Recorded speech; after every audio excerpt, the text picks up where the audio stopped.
Welcome back to part 2 of episode 34 of Talking Prisoner. We are back with Drouyn.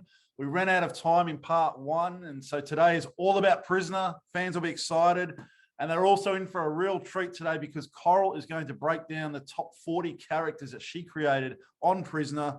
So let's get stuck into it. Welcome back, Coral, and good morning, Ken. Hi, blockheads. Hi, Matt. Hi there. Hi, lovely Ken, who it just says admin on your name at the moment. So yeah, he used to be. So should I call you Ad or Min? Call me Min. Min. All right, Min.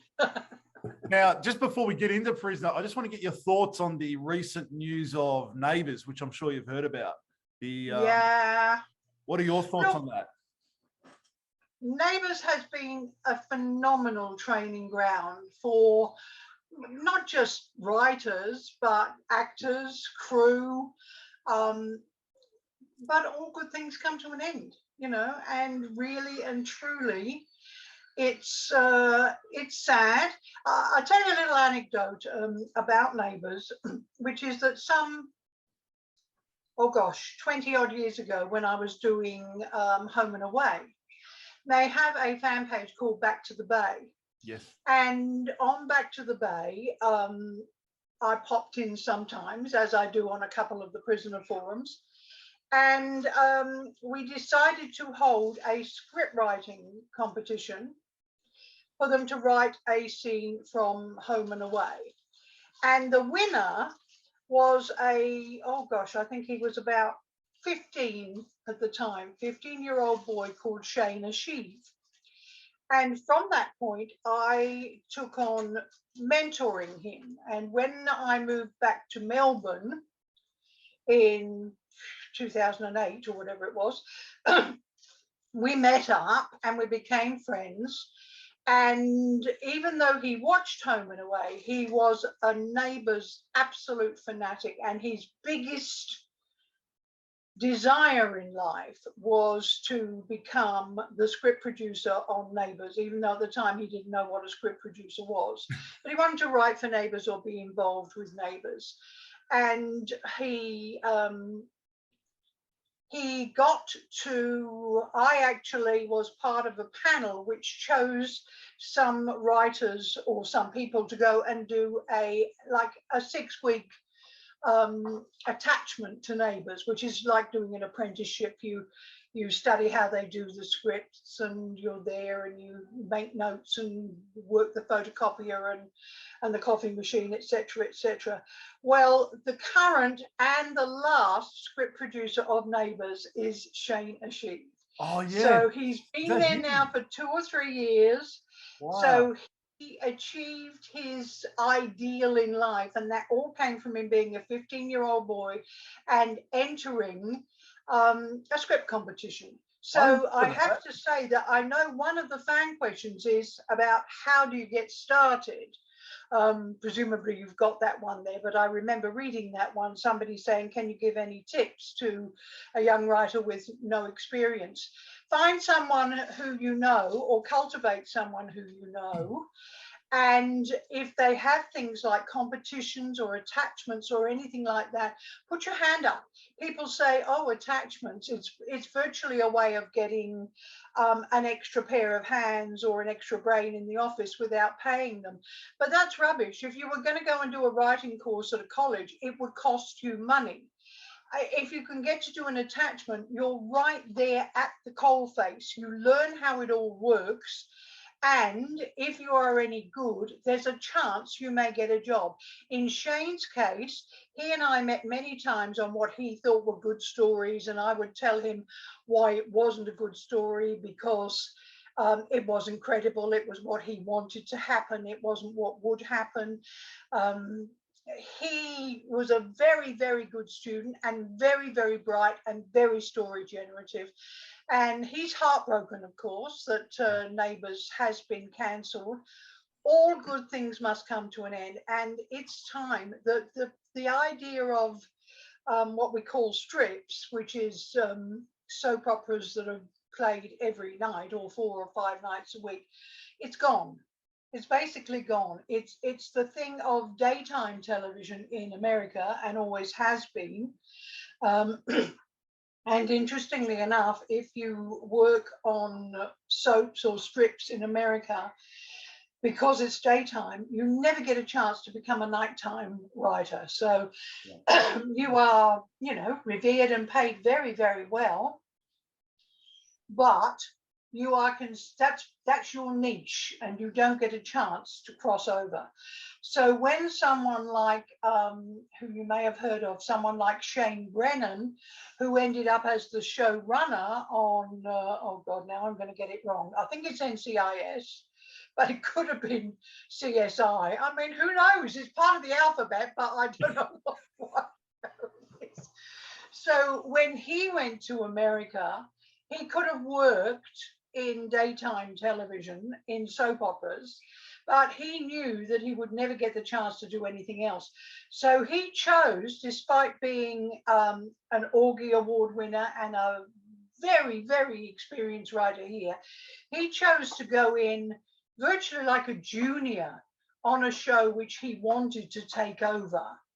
And so he started right on the bottom rung, sitting there in the script meetings, because most shows now are created in the room. Yeah. And I'm sure you know, even if the audience doesn't, that in the room means that, excuse me, all the writers are there at the one time, all the ideas are thrown in, then the designated writer for that episode gets to ask questions.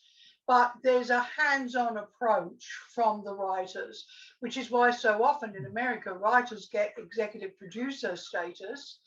And that's what the Writers Guild is hoping to move to here for showrunners or script producers. Showrunners / script producers, which is what we call them here, or story producer, do have executive producer status in America, which doesn't mean they get any more money. It's just that it means that they're in the loop across the whole thing to whatever degree they want to be. And the people who create the stories want to be, of course, they want to be there to see it through right to the end. So it's a lovely story about Shane Ashiv. I am really, really proud of him. He must be in his mid-30s now. But he had a dream, and he made a few short films. He actually made a short film with Val Lehman at one stage. Oh, wow. But he was determined that by hook or by crook, he would get to work on Neighbours. And he was one of the people who I recommended actually not through the Writers Guild, I think it was through Film Victoria, to do an attachment to Neighbours. And from that point, they offered him a job as a storyliner. And from that point, he went on to become the script producer. So it was a long haul for him. He, as I say, he was about 15, and it was in 2002. I remember that. You had a website at the time as well called The Drama Queen. I did have a website. Yes, I used to read. I used to early wait to update the site with your stories and. Oh, did you? Yes. Well, all anybody wanted to know was, you know, about bloody Prisoner. Nobody wanted to know about any of the other shows, which is in a way, you know, I don't mind it. It's a great compliment. It's not every writer can have a show they are so closely identified with. You know, I mean, arguably, some people would say that my time on Blue Heelers was more important because of killing Maggie Doyle. And some people would say because Home and Away had gone right down in the ratings, and, you know, I was given 12 months to get it back in the top 10, and we actually got it back in the top 5, I think, within 6 months. So wow. Half the time and twice as good in the ratings. But, you know, Prisoner was, and I am very protective of it. You know, I do tend to talk about it as if it's my show, despite the fact that, you know, Ian Bradley and Denise Morgan were there at the beginning, and I wasn't. And Reg was there at the beginning, and I wasn't. But there are two camps of Prisoner fans, and those are the ones who absolutely besotted with episodes 1 to 250, and then kind of stopped watching or tailed off. Then there are those who, from the late 200s on right through to the late 500s, which is my era, she says very modestly, they saw a very different show, and it was deliberately a very different show. I thought, if I'm going to do it, you know, I might only get one chance to do a show. Who knows? Because I'd never done anything in television before.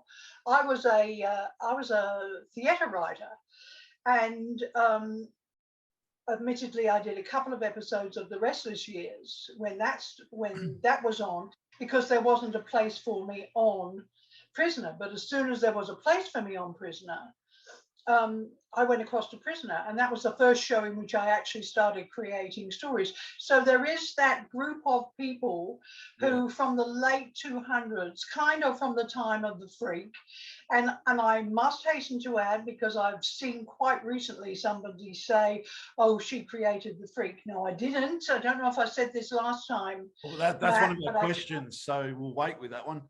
Oh, okay, all righty then. Ken's going to ask you about the Freak. Okay. So there are the two schools. The ones who never watched the second 4 years or so of the show, and only know the show from the first couple of hundred or 300 odd episodes, when it was a much simpler show. And it was, you know, and this is not in any way to the detriment of the people who were creating it then. That was their brief. But my brief when I came in was, I'll only come in if you let me do what I like. And I wanted to tell, I never wanted to preach to the converted. So I wanted to tell stories that maybe the people who watched Prisoner had never thought of before, about the human condition, about women in prison, about power struggles, about how men abuse their position, all of those things which a rampant feminist almost 40-year-old doesn't get a chance to say very often. So that's why it was so different. But people do call that period from late 81, early 82, right through till almost episode 600, so all by the last year. Academics call that the golden years, and academics suddenly took an interest in Prisoner because it was covering social issues that the earlier show didn't cover. But it was such an important show in that it was the first show in which women weren't made up to the hilt, and there were lesbians, and that was okay. And there was comedy mixed with drama. There was no such thing as, the phrase now is a dramedy, which is a drama with a lot of comedy. But there was no such phrase, and there was no such thing when Prisoner started. There were either dramas or there were comedies, but there were no dramedies. There were no shows which could switch from really something quite horrific happening and violent, and then the next scene or the next story thread would be something which was hilariously funny and people would crack up over. So in that respect, it still is, well, you can only have one groundbreaker. And that was it. It was a groundbreaker for telling stories on television. And I'm still enormously proud of it. I don't live it every single day like some of the fans do, but I'm living it more often now because of you guys. And if you, Ken, when you first asked me to do this, which was, I think, before episode 1, you said, I've got a friend and we're doing this. And if you told me that Matt was a bit of a hunk, I would have said yes earlier. If you said, you know, and he's good looking, he's eye candy, he's something for an old lady to perv on. Now I've embarrassed you horribly. First question. No, thanks, Coral. No, I love that coming from you. I'm moving to the Gold Coast. I'm coming up. Oh, good. If you come up, if either of you come up and you don't come to see me, you will be. I have a linen press. Well, actually, it's one of those Etna fold down ironing board things. I'll come and be I'll your put pool your boy. hand I'll in come and it. clean I'll your put pool your or hand in something. the linen press. Yeah, definitely.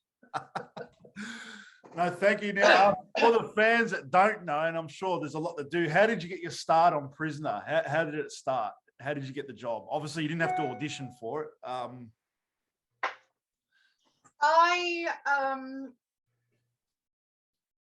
saw the opening episode and I saw Frankie Doyle smashing up the rec room. And I'd been a writer, but not a television writer. I'd written some comedy for television. I'd written a Royal Command performance at the Opera House for Steptoe and Sons. I'd written a lot of sketches for various television shows back in the days when there was actually comedy. By that I mean sketch comedy shows, not situation comedies.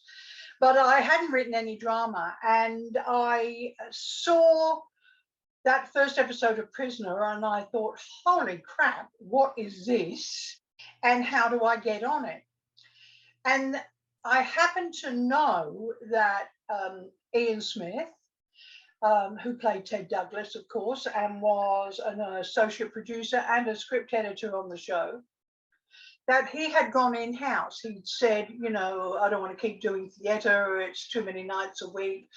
I want a job that's, you know, like more like a 9-to-5 job, but still involved. So he went on board it and said, I think this might actually be something. When I saw that first episode, I rang him up and said, how do I get on this as a writer? And he said, well, the first thing you have to do is you have to do a submission. Now, pretty much like an actor doing a screen test or an audition, a writer used to have to do a submission. And that meant that you got one segment. So it was usually 5 or 6 scenes between commercial breaks. That is a segment. And you got given that and told, and you got your scene breakdown, which was the storyline minus any dialogue, and you got told write these scenes. So as soon as I wrote my submission, Ian said to me, yeah, we would love to have you, but not right now. We haven't got an opening on the writers list. In the meantime, we don't want you to go off and do another stage show. So how about we give you a couple of gigs, which was also Grundy's, on the Restless Years. So that was my first television, was writing the Restless Years. Then when I finally got on the writers list for Prisoner, and I wrote that first half script, I think it was, which I think was, I don't know, 145, 152, something like that. And they said, you know, can you come up with stories? And I said, you know, how many do you want? And they said, oh, well, however many you can come up with. And they asked me, Philip East was producing at the time, and they asked, Ian Bradley had finished his first stint, but then he came back for a second stint, and they asked me to come in-house. And as soon as I found, I've been a theatre person all my life, so the idea of me getting up at 8 o'clock in the morning and driving into an office and staying there till 5:30 was like, you know, pull my fingernails out and, you know, torture me rather than have to do that. So I said no. And I said, but do I have to be in there to actually write stories? And he said, well, no, you could just submit stories, and if we want to use them, we'll pay you for them. To which I said, well, I'm not going to write them and then you decide you're not going to use them. So we came to an idea, I think I may have touched on this last time, Matt. We came up with this idea that I would write the story outlines, whole stories, and I would break them down into points.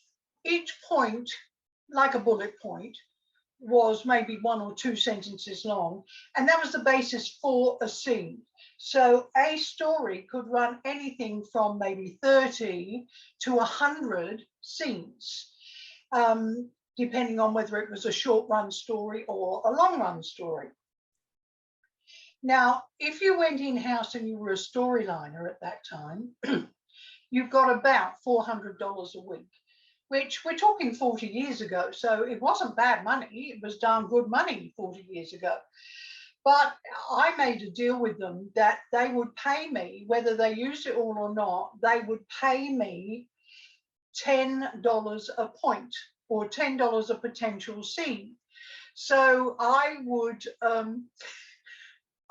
make up stories which had to be long run stories and had lots and lots of scenes, because I get, you know, if 60 scenes, I get $600.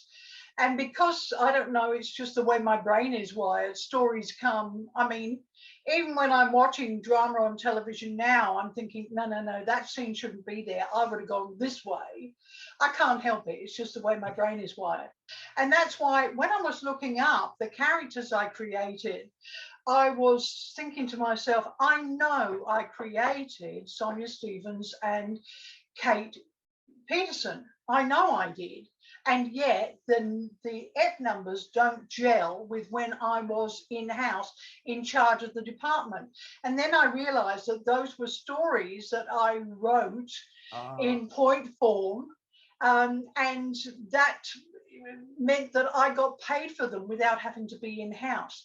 Now, a very good friend of mine, Dave Worthington, was at that stage, they were called head storyliners. They weren't called script producers or story editors or any of those things. It was called the head storyliner. And Dave was really getting to the stage where he was absolutely, totally worn out. And I was doing, putting shows onto a cruise ship at that stage, onto Sitmar, Fair Star the Fun Ship. I don't know if you remember Fair Star the Fun Ship.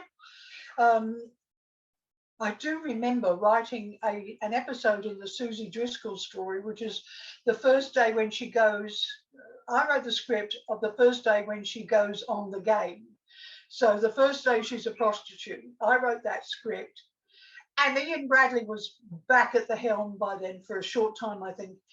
And he actually called me in and said, you know, you are our gun writer. I didn't know what a gun. I subsequently found out about gun shearers, but I didn't know about gun writers. And he said,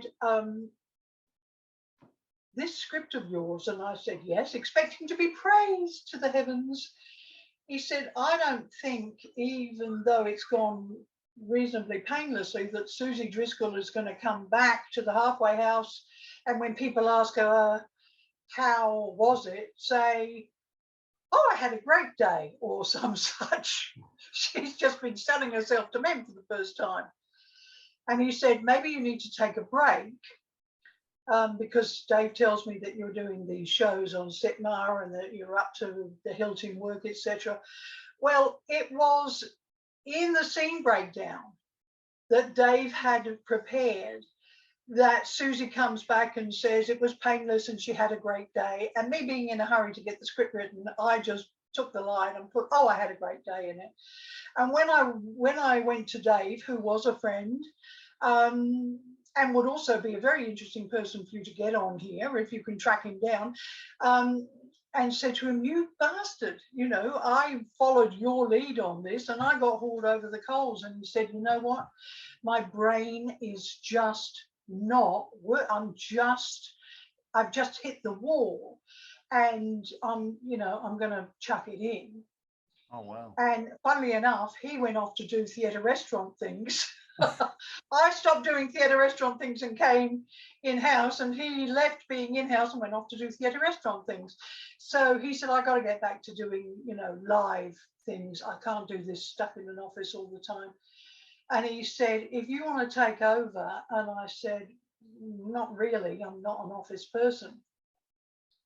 By that time that David decided to leave, and I was on the writers list, and I was considered at that stage, Denise Morgan had left and had said to me when she left, take care of my baby. So she obviously knew something that I didn't know.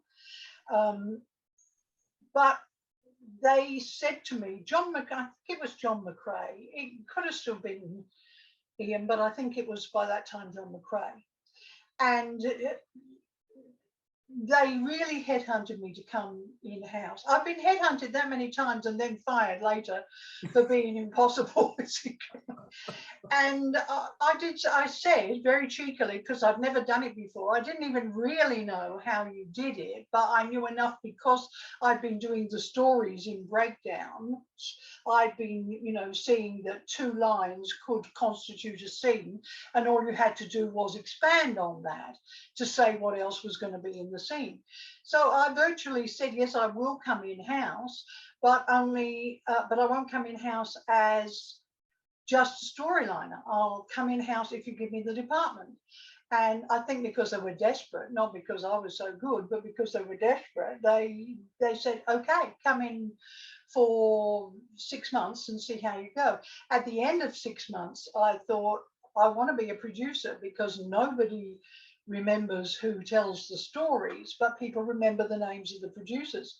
And I remember going to Reg and saying, okay, enough of this now, I want to be the producer, a producer. So, you know, I want to start as an associate producer like Ian. And he said, no. And I said, why not? Don't you think I could do it? And he said, of course you can, but so can 3 million other people. The fact is that there aren't a lot of people who can just keep coming up with story after story after story after story. That's my talent. I think I also said last time we talked that everyone has a gift. Yeah. Ken's is writing and painting. Not, you know, his gift is not operating a camera. A lot of people can do that and do it well. Maybe not as well as him, but his gift is painting. His painting is phenomenal, and writing. That's his gift. And he had to wait until he finished virtually earning his living to give full vent to his gift. Well, someone was offering me a chance to exercise my gift and pay me for it. Yeah. So I thought I would be absolutely crazy if I didn't take it. But when I decided that the power really lay with the producers, that's when I asked to produce, and Reg said to me, we can replace any producer tomorrow, but he said, and you know, I'm not telling you this to flatter your ego. He said, the truth is, you know this show backwards, forwards and inside out, and it would be hard for us to replace you, very difficult for us to replace you. And in fact, when they did replace me, Bevanley came in for that last year, I think, which, and again, that last year was a very, very different year, and people either loved it or hated it. I never saw it, so I can't comment on it. But very, very different type of storytelling. Yeah. Very different to probably what I would have done. And I know there's questions about how would I have ended it, and I have absolutely no bloody idea really, but I might think of something while we're talking. But so no, I didn't audition for the role of story editor, but I did take an awful lot of liberties. And then, of course, when they said, okay, you can have the department is yours, I then moved to a point where, for better or worse, and some of my stories didn't work, some of them were absolute crap, I fully recognize that, but for better or worse, I had final say on story. Now, that's now a given on all television shows, that the script producer, showrunner has final say on story, but that was not the case back 40 years ago. In fact, the writers had virtually no power whatsoever. And I was known to throw tantrums. And in fact, I even walked out once when Lex Van Os was producing. And I said, no, I won't do that story. It's crap and I will not do it. They'd come up with an idea and I said, no, it's rubbish and I don't want to do it. And he was a rather aggressive character. You would have met him in the gay clubs in black leather, I suspect. but he didn't wear black leather to the office, but I suspect that that was his leisure wear most of the time. And I said to him, well then, fuck it, excuse my French, I quit. And I did. I quit, and thinking they would all come and run to me and say, oh, please, come back. And they didn't. He let me go. He said, right then, go. And I spent 6 months, there's something, well, about 4 months, I think in the middle of my 4+ years tenure, when I wasn't there, and the two story editors rather, were Betty Quinn and Ray Colley, who were both writers, but they weren't story generative, and it sort of went. And Lex had to come to me and say, I need a story editor. I don't want to hash up anything from the past. Are you interested in the job? And that was the point at which I said, yes, but the buck begins and ends with me. You don't override any stories. I'll take the fall. I'll be the fall guy if they don't work. I want the kudos if they do work. I want this separate credit now, which says story editor. Didn't know what it was, but it was on American shows. And Lex, because he was in a hole, he said yes. And so from that point on, I had input into the casting. I did the final pass on all the scripts. Usually they went to the script editor edited it, and then it went to release. After it went to release, Ken will remember seeing these scripts, there were scripts with pages of different colors in them, all of which were amendments. I think pink was the first amendment, blue was the second amendment, green was the third amendment, which were all things which they discovered meant that there were problems with the script and someone had to hastily fix it. So then I started having the final pass on the scripts. So that meant that I was the last person to look at them before they went to be shot. And then the only person I had to deal with was the director, really. And directors in those days didn't have the power that directors had some 10 years later. Yeah. In America, directors are pretty much guns for hire. They don't have the power that they have in Australia. In Australia, they have the power to change scripts. And my daughter, Kelly Lefevre, who is a script producer, story producer, and if any of you have Acorn, please watch Under the Vines, because it's Rebecca Gibney, and it's absolutely delightful. I love it, but my favorite show of hers is Something in the Air and The Circuit. They were both great shows. But the director here still can change the script, and very often will cut something which they don't think is important,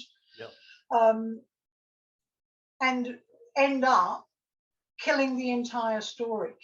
I know this is Prisoner, but just a second on Pacific Drive, because here is a classic story of how a producer to completely... fans who don't know, you pretty much created Pacific Drive, just so we... I was very... You worked on it a lot. I was very miffed to read someone else credited with it recently, because that was mine from beginning to end, basically.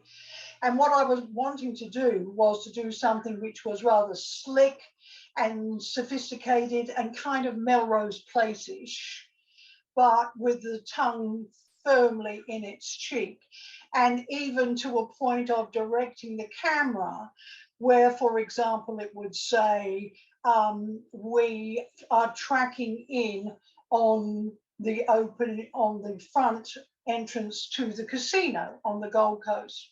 Track in, and then all of a sudden the camera shoots left, really fast pan, and the bushes are trembling, and there are two of our regulars in the bushes making out. They come out of the bushes, look around to see if anyone's seen them.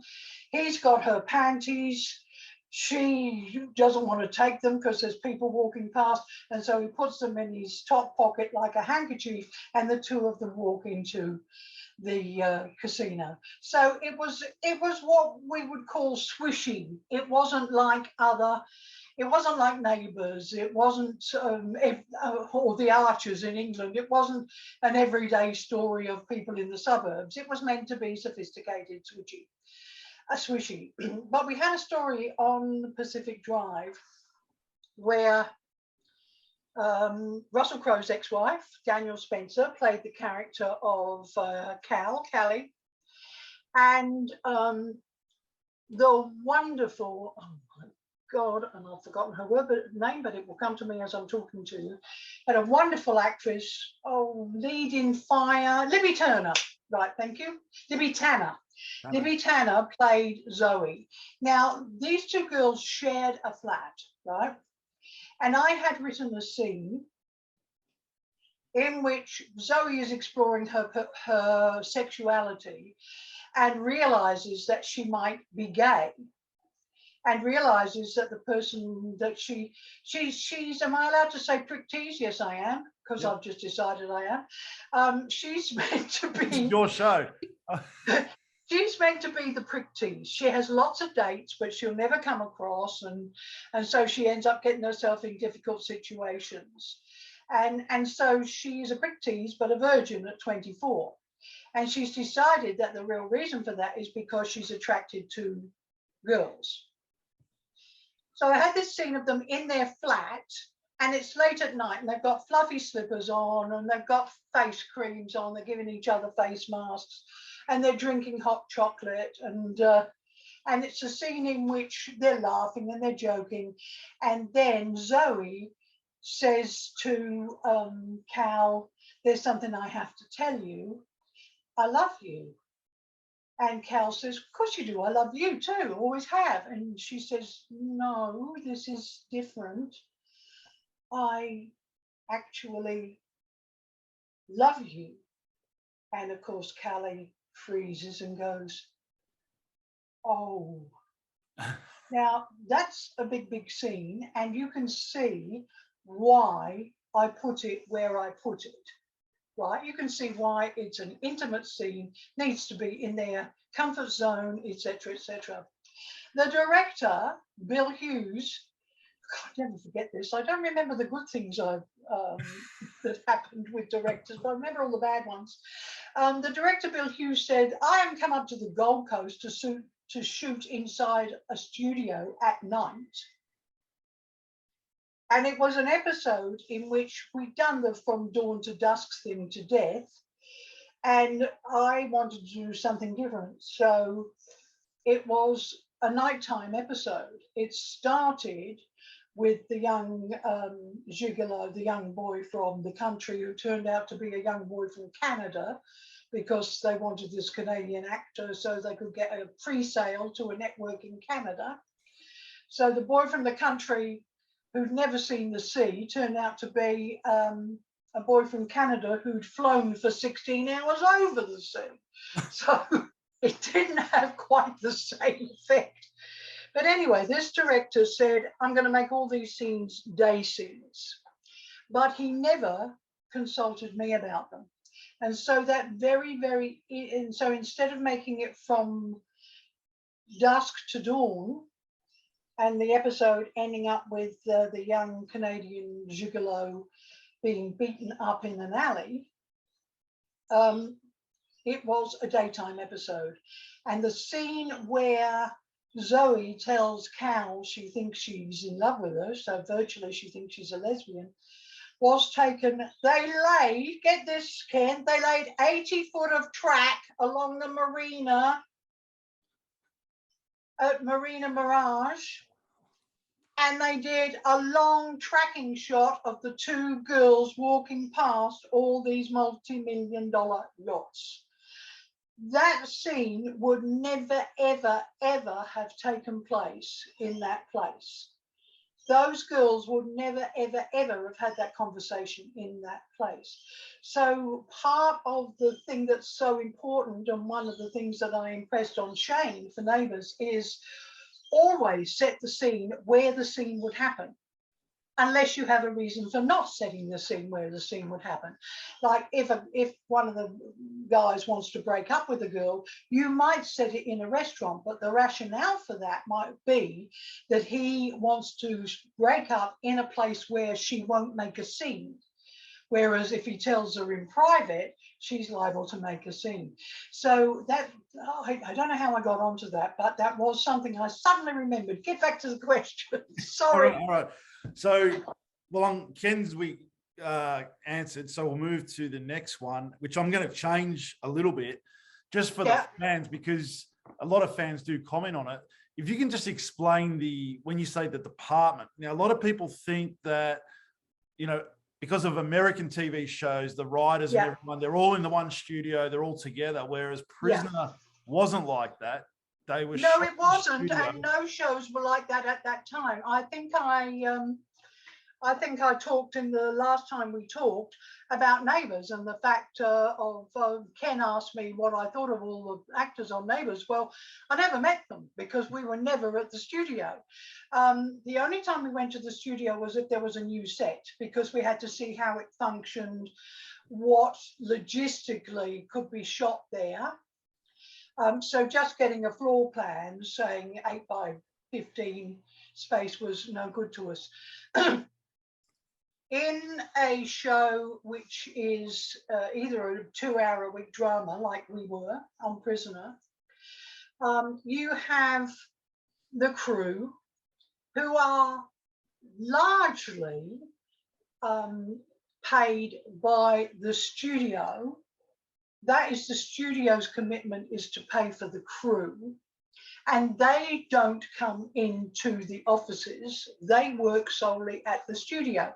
That's makeup, wardrobe, props, cameramen, lighting men, directors, the people who are in the box, mixers or switchers as they're called sometimes. They are all at the studio, and the actors. So you're in the Grundy's office. That's where we were in the Grundy's office, and divided into separate departments. There was a casting department, which for most of my time there, even though Jan Ross is a very close friend of mine and I love her dearly, Jan was only the casting director on Prisoner for about the last 18 months by herself. She worked with Lee Lana, who was the casting director, and a lovely, lovely lady. So they had the casting department, which also included a small studio where they could shoot the audition scenes, etc. Then there was the producers department. And the producer was the producer and the assistant producer, and from time to time, the executive producer. Then there was the script editing department, and there was the music department. And I know a lot of people ask about the music and how is the music chosen, etc. And then there was the script department. Now, the script department did not include the writers unless the writers were also part of the script department. So the script department was myself and 3 storyliners. We had a big, big area at the back. So we had a lot of whiteboards and things where we could put up ideas, etc. I then assigned the scripts to writers, many of whom did not even live in Victoria. Oh, wow. One of our writers lived in Cairns, while several of our writers lived in Brisbane. A couple of them lived in Sydney. But it didn't matter because they got a complete scene breakdown from us. So they knew what was in every scene, and at some stage I even went so far when the show got more complex, and it was important that they understood that somebody saying something now was going to be paid off in 4 or 5 episodes' time. I would mark at the top of each scene in the scene breakdown a C or a P. Now, C stood for character, which meant that the content that they had to steer the scene in concentrating on whatever was the main character, and P stood for plot. And within the scene breakdown, most scenes ran to about half a page. So a scene breakdown would be about anywhere between 15 and 20 pages long. Our department liaised with the writers. So if any of the writers got their scene breakdown and didn't understand something, they would ring us. And because I didn't have a separate office initially, later on when we moved to Richmond, I had a separate office, and I hated it because I'd been so used. I'd had 3 years of being in the office with the 3 storyliners, and we'd be typing up something, and I'd say, oh, hang on a minute. What if we did this instead of that? And then somebody else would say, yeah, because then we could do such and such. So it was very much I'd throw in the ideas, but we would all have input before the idea was actually written in stone and passed on to the writers. But at no time, unless an actor or actress asked specifically to see us because they had a story idea, or they were worried about something that was coming up that they didn't want to do. And that was the case with the mastectomy story, which ended up as being a Gerda Nicholson story rather than an Elspeth Ballantyne story. And I think did I talk about that last time, Matt? I think I did. Yeah, the fact that Elspeth just didn't want to do it. And that's the only time that we had direct contact with the actors or actresses, and at no time, other than them coming, the local writers in Melbourne coming in to pick up their scene breakdowns, because it saved 2 days if we posted them out. Remember, there's no such thing as doing an email attachment. There are no computers. So you printed it. Pardon? The old fax machine, faxing the script. We couldn't even fax them because a lot of people didn't have fax machines. Yes. So we couldn't even fax them. So they were sent out as a hard copy. And if the writers were in Melbourne, they would drive in and pick it up because they would then get 2 extra days to write their script because they get their scene breakdown faster. But in American shows, and in fact from Blue Heelers on, now there is a reading of the script with all the cast, and the script producer is there, the script editor who edited the script is there. So if anyone has a problem with anything, theoretically, it's fixed in that round table with all the cast and with the people who are responsible for the story and for the script there at the same time. And in fact, it's quite interesting because this New Zealand series that my daughter Kelly is doing, they're 2 hours ahead of us. And she is doing those meetings. She had a meeting on the first block of series 2 yesterday morning.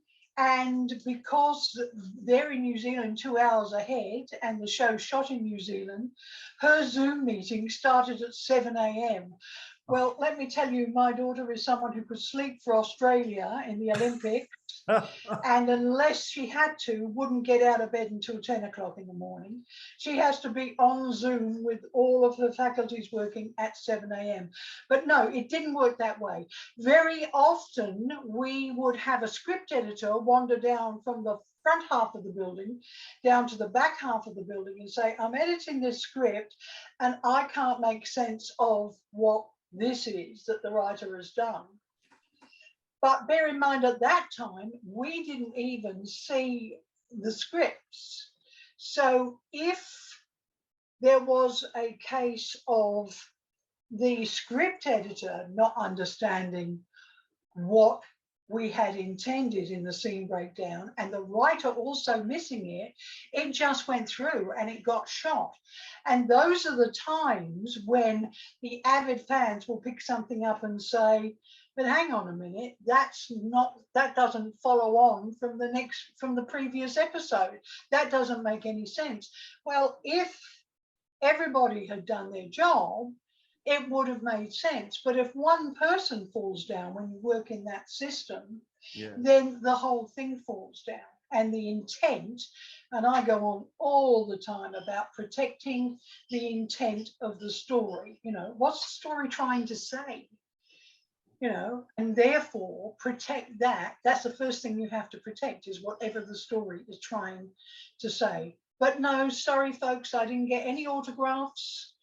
I did know most of the people in one way or another before we started, but only because I'd come across them through theatre, not because I was down in the studio, in the green room, bitching away with Val or anybody, Maggie, anybody at that stage. Never got to spend time with them, never. Got to spend some time with Val, but that was only when she came into the offices for some reason or another, and we crossed paths there. But no, we did not. The script department created the show, and that's why I balk at the script department being included in crew, because the script department is, the creatives are a different department, totally different department. And of course I would say this, but the most important, if you don't have a script, you've got nothing to shoot. Yeah. You know, and in fact I said to the said Bill Hughes, and when we had a big fight, he said, well, we couldn't schedule all those scenes at night, so I scheduled them during the day. And I said, fine, then forget the script and shoot the effing schedule. If that's how you feel, shoot the effing schedule. And that became actually one of my quotes that went through various shows whenever directors kicked up a fuss about something, which said, fine, you don't want a script, shoot the effing schedule. Which you can't. You've got no script, you've got no show. Yeah, it's as simple as that. You've got no characters, you've got no actors employed. You've got no script, you've got nothing for them to say. A lot of people still think to this day that the actors make up the lines, you know, and they say, oh, remember when so-and-so said such and such, and I said, no, so-and-so didn't say such and such, a writer wrote such and such, and they learned the script. So there was no ad-libbing on, because, you know, it is common on some shows, some actors tend to, they got the line, but then they change it a little bit. It happens, but it's frowned upon. Okay. Because again, once you start paraphrasing, you don't know as an actor, and I mean, I've been an actress too, so I'm very aware of this. Yeah. You don't know if the line you think is a crap line and you don't want to say, so you say something else. You don't know if that line had a clue in it for something which is going to be in another episode. And if you change that line, you upset the delicate balance. And it is a delicate balance, particularly when, as I said to you before, Matt, you can't go back, you can't call it up on a computer and say, oh, hang on a minute, we've missed this. You are writing on a golf ball, self-correcting, state-of-the-art typewriter, which had a white tape, and you had to tape the same letter that you wanted to correct, and the white tape would lift it off. Oh, wow. So incredibly time-consuming, incredibly time-consuming. No Bible, as I told you, so until we managed to get one. It took over a year to put a Bible together. So wow. We didn't actually have a working Bible till a year after I had come on board. So right into the 300s before we had a working Bible. When I did Pacific Drive, the first thing I did was I did the Bible, and they wanted to call it something else. And so I wrote the Bible, and that became then a way of writing Bibles rather than just a list of facts. I wrote it like a novel, and I think it started, somebody reminded me of it recently because they have a copy of it. I don't keep copies of anything. Is there a copy of the Bible, is there? No, I don't have a copy. Wow. A couple of people do, and they say they absolutely love the start of the Bible, which says, on the coast of Queensland, there is a patch of land. There is a strip of land that lies between the river and the sea, still water and the surf, and the green of the hills behind, golden green, just like Australia, and they call it Pacific Drive. So that was the opening paragraph. They didn't want the title Pacific Drive. They wanted the title, I can't remember, but it was something that was the pits. You know, it wasn't Paradise Beach because they'd already done that, I think, but something like that. Yeah. And the guy from Village Roadshow who took Pacific Drive in LA said, well, if you don't know that title, I can give you a great title. He said, it's actually in the Bible. Why haven't you thought of this? Call it Pacific Drive. And of course, I had to bite my tongue not to say, listen, dickhead, that's why I wrote that opening paragraph ending with, and they call it Pacific Drive, because they wanted to call it something completely different. So, yeah, so Bibles then became like a total entry into the show, the style of it, what it was about, who everyone was, what their connection was to each other. But we didn't have that on Prisoner. We didn't have a computer. We didn't have a researcher. We didn't have any way of checking what had gone before except for people's memory. So it's an extraordinary achievement for all of us. And it's why I'm so proud of it, and why everyone who ever worked on it should be proud of it. Because particularly in that creative role, because it wasn't like it is now. I mean, to a certain degree, you've got things like, you know, you shoot on film now, you've got Steadicam available all the time. You've got a lot of great technical improvements, but I'm sure Ken will tell you that overall, if you look at any multicam setup, which was a multicam setup, it hasn't changed a great deal. The cameras are much better, and you're able to now super 2 cameras over 1, etc., which you couldn't do back then. But overall, you still have to control the camera, you still have tracks, or you still have soft wheel dollies, which means you can whiz the cameras around without having to lay the tracks. But overall, it hasn't changed a huge amount. But story departments and scripting has changed out of all recognition, completely out of all recognition. And when people talk about, oh, Wentworth is so much better than Prisoner, no, it's not. Sorry, if you're a Prisoner fan and you think Wentworth is better than Prisoner, get off this podcast now, because you don't belong, because you're not a real fan.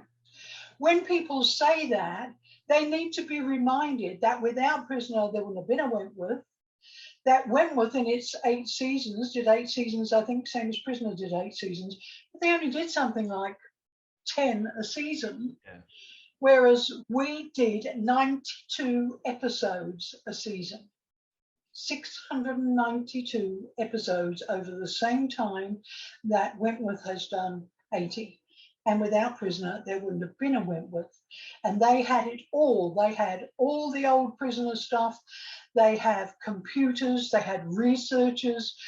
It was so easy. And it is so easy now in comparison to how it was 40 years ago. So I remember some 12 years ago, it came up in, you know how Facebook throws up memories of posts you've made years ago? There was a post I'd made, I should have saved it and I could have read it out on here, what a bugger. It threw up one I put up 12 years ago, which said just that, how we did it without computers, without researchers, without any help. and that's why I'm so proud of it.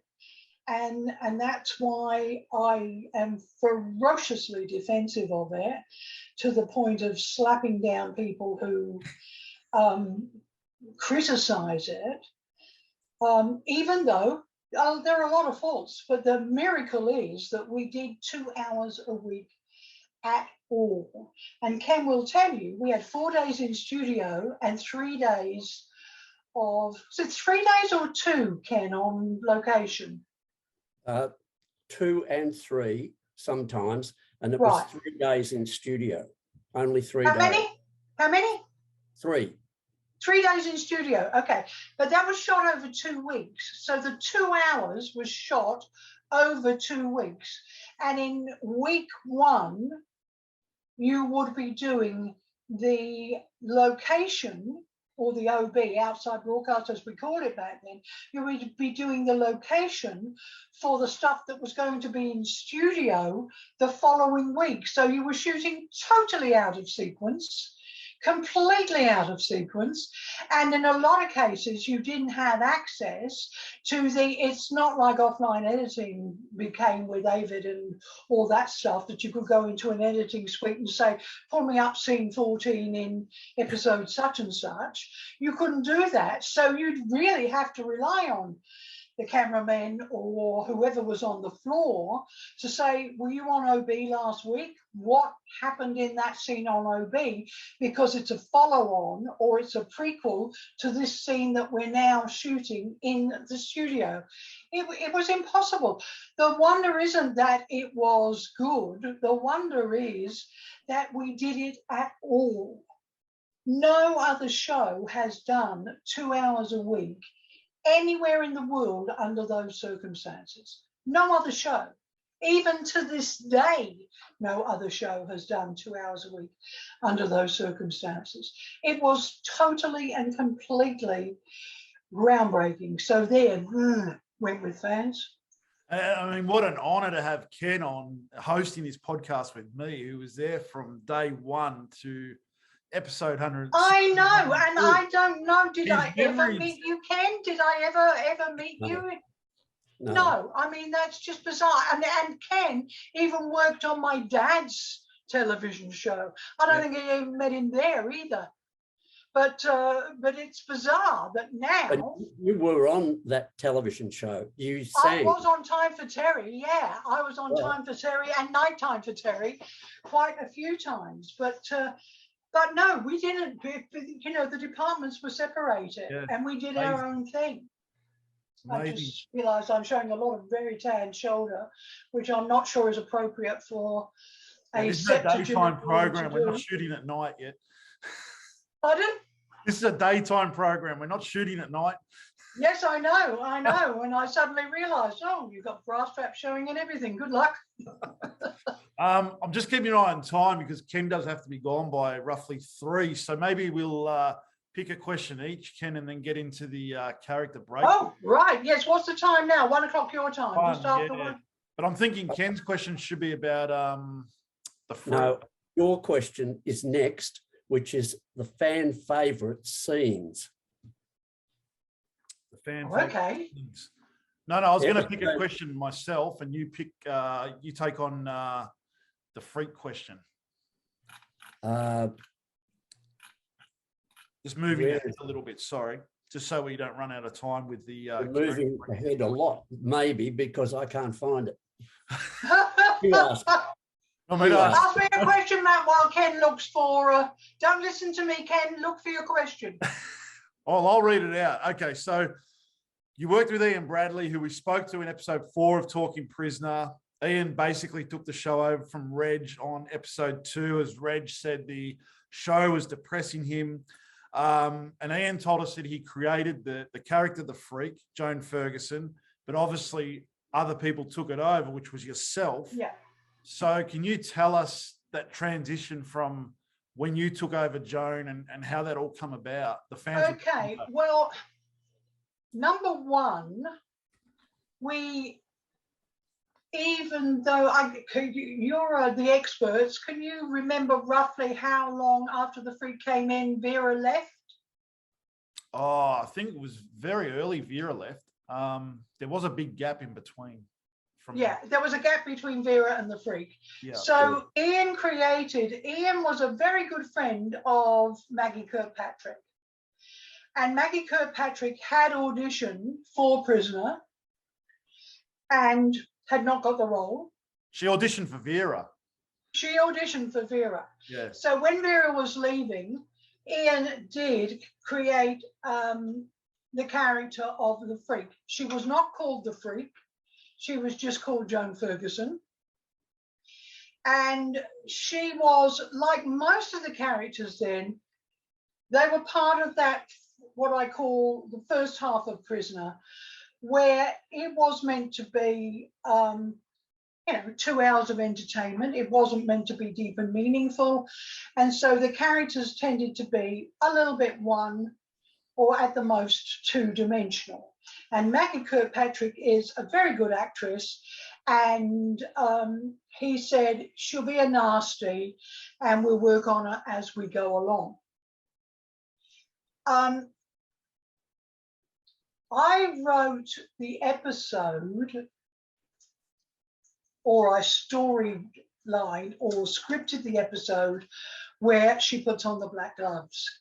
And the black gloves, to me, was the moment when she became the Freak. Before she put those black gloves on, she was just a warder, a nasty warder who we knew a bit about, but not an awful lot. So that came about because I saw this British war film in which 2 German actors who I was very fond of at the time, and Ken, you'll probably remember them. One was called Peter Van Eyck, and I actually don't think he was German. I think he was Dutch, but he always played a German in British war movies. And the other one was an English actor called Anton Diffring. And I saw this war film, can't remember what it was called, in which Anton Diffring was the head of the Gestapo. And he was a perfectly nice, charming person, disciplinarian, but a perfectly nice, charming person with his second in command. And then he picks up this pair of black leather gloves, and he slid these black leather gloves onto his hand and smoothed them down. And they had menacing music in the background. And you knew he was going to do something horrible with those black gloves on. And of course, he went into the British prisoner of war who was being held in the room next door and beat the living shit out of him, because leather gloves apparently don't leave bruises. Ah, okay. They don't leave bruises, which is why, and I think I may have mentioned this the last time, hopefully your memory is better than mine, but Props, first of all, gave us black knitted gloves, to which I went off my head and said, leather gloves. Like, oh, we can't get leather gloves. We can only get golfing gloves, and they're open at the back. And I said, well, then racing driver's gloves, but they have to be leather gloves. Well, I don't know if Maggie has any memory of how it came about, or if she mentioned the original pair of gloves that Props had bought. But for me, even though she was all, and let me say that what there was on the Freak on paper was that she was a lesbian. She was an army brat. Her father was a major, and she was a disciplinarian, but she was never crooked. And I personally never made her crooked, never. I never had Joan do anything except set up someone who was guilty to take the drop for something they had done. Later on, of course, she became, when I was gone, she became bloody crooked and ended up in prison herself. And I don't believe that Joan was that stupid. Yeah. But hey, I believed it of Jock Stewart, and I would have believed it of Len Murphy, but not my Joan. She would not have been crooked.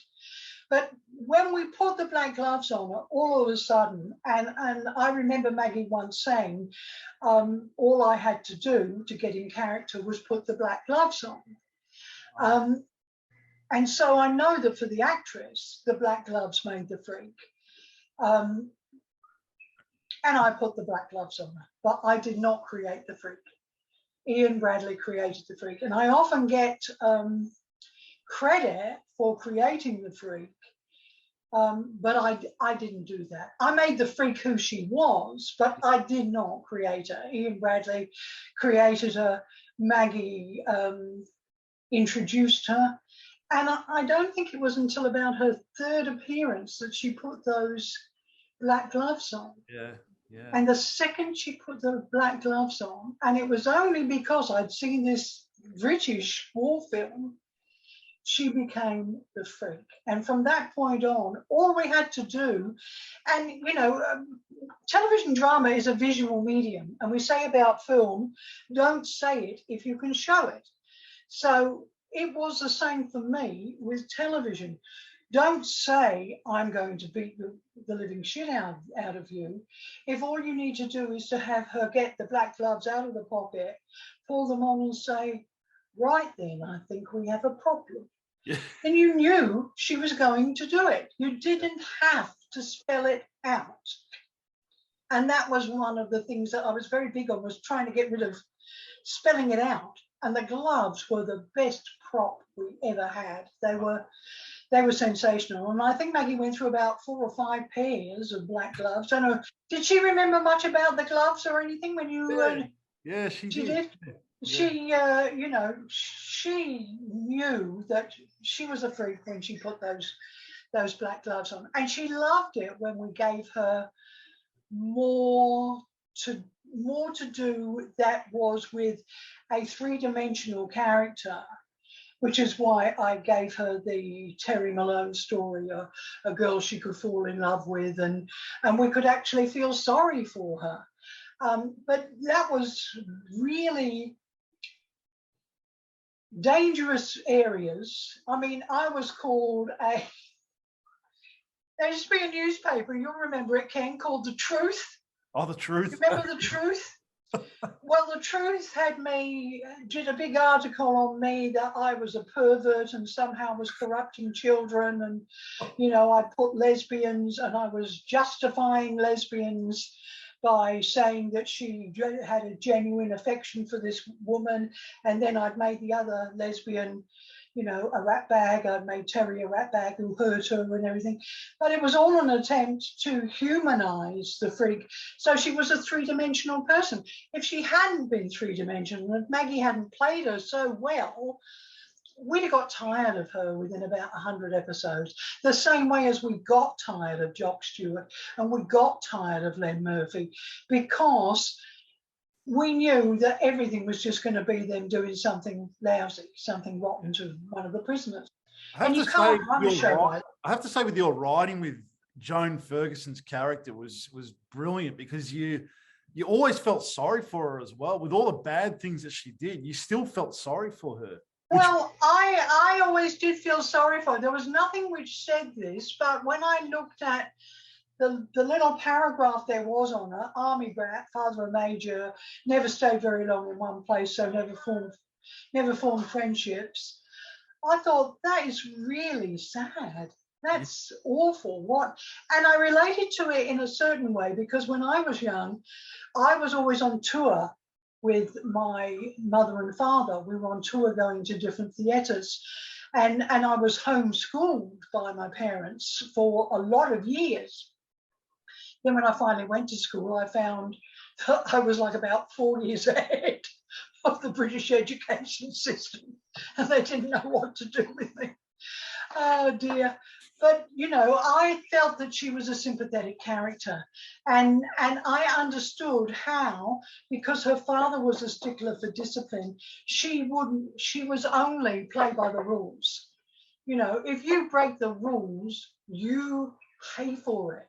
Yeah. And that was what she was about very much in her first several hundred episodes before other people came in for a while or other people took over and turned her into a baddie. I never saw Joan as a baddie. I saw Joan as a disturbed woman who wanted to love and be loved but didn't know how. And here were these women who had chances, who had husbands, who had families, who were killing their husbands or, you know, killing their loved ones, breaking the law. If you broke the law in the army, you were court-martialed and you were out. And that was where she was coming from. You break the rules in here, you get punished. And if I have to administer it personally, I will. But I never saw her as a really unsympathetic character. I liked her. I liked Joan. Do you remember Maggie's first day, Ken, when she came on set? Yes, I do. And she was, I think she was somewhat nervous to be placed in that situation and somewhat apprehensive to begin with. But once she got into that mode of Joan Ferguson, then she really relished it. And I think the gloves had a lot to do with that. Yeah, they did. And she says that herself. Yeah. And so the person who thought of the gloves, that was a stroke of genius. And that was you. Yeah.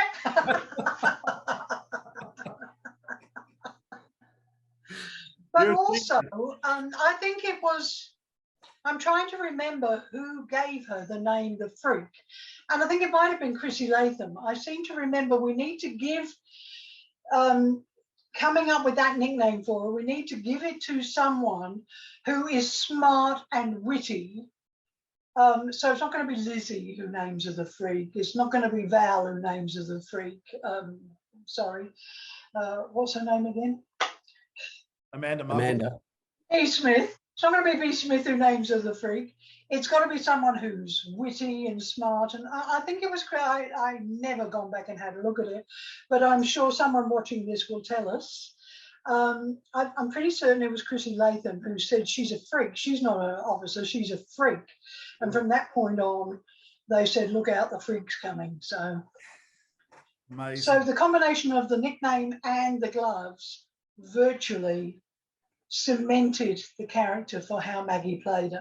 Yeah, no, it was brilliant. Should we do fan questions or character breakdowns first, Ken? Just before. Well, one question, and I'm going to steal one of yours. You wrote some big episodes, but a fan favourite is obviously when B shot Nola with a zip gun in the hospital. Can you tell us something about that? I think it was an episode that Ian Smith and I shared the writing credit on. You've got to remember that even though it was shown in our blocks, it was considered 4 half hours.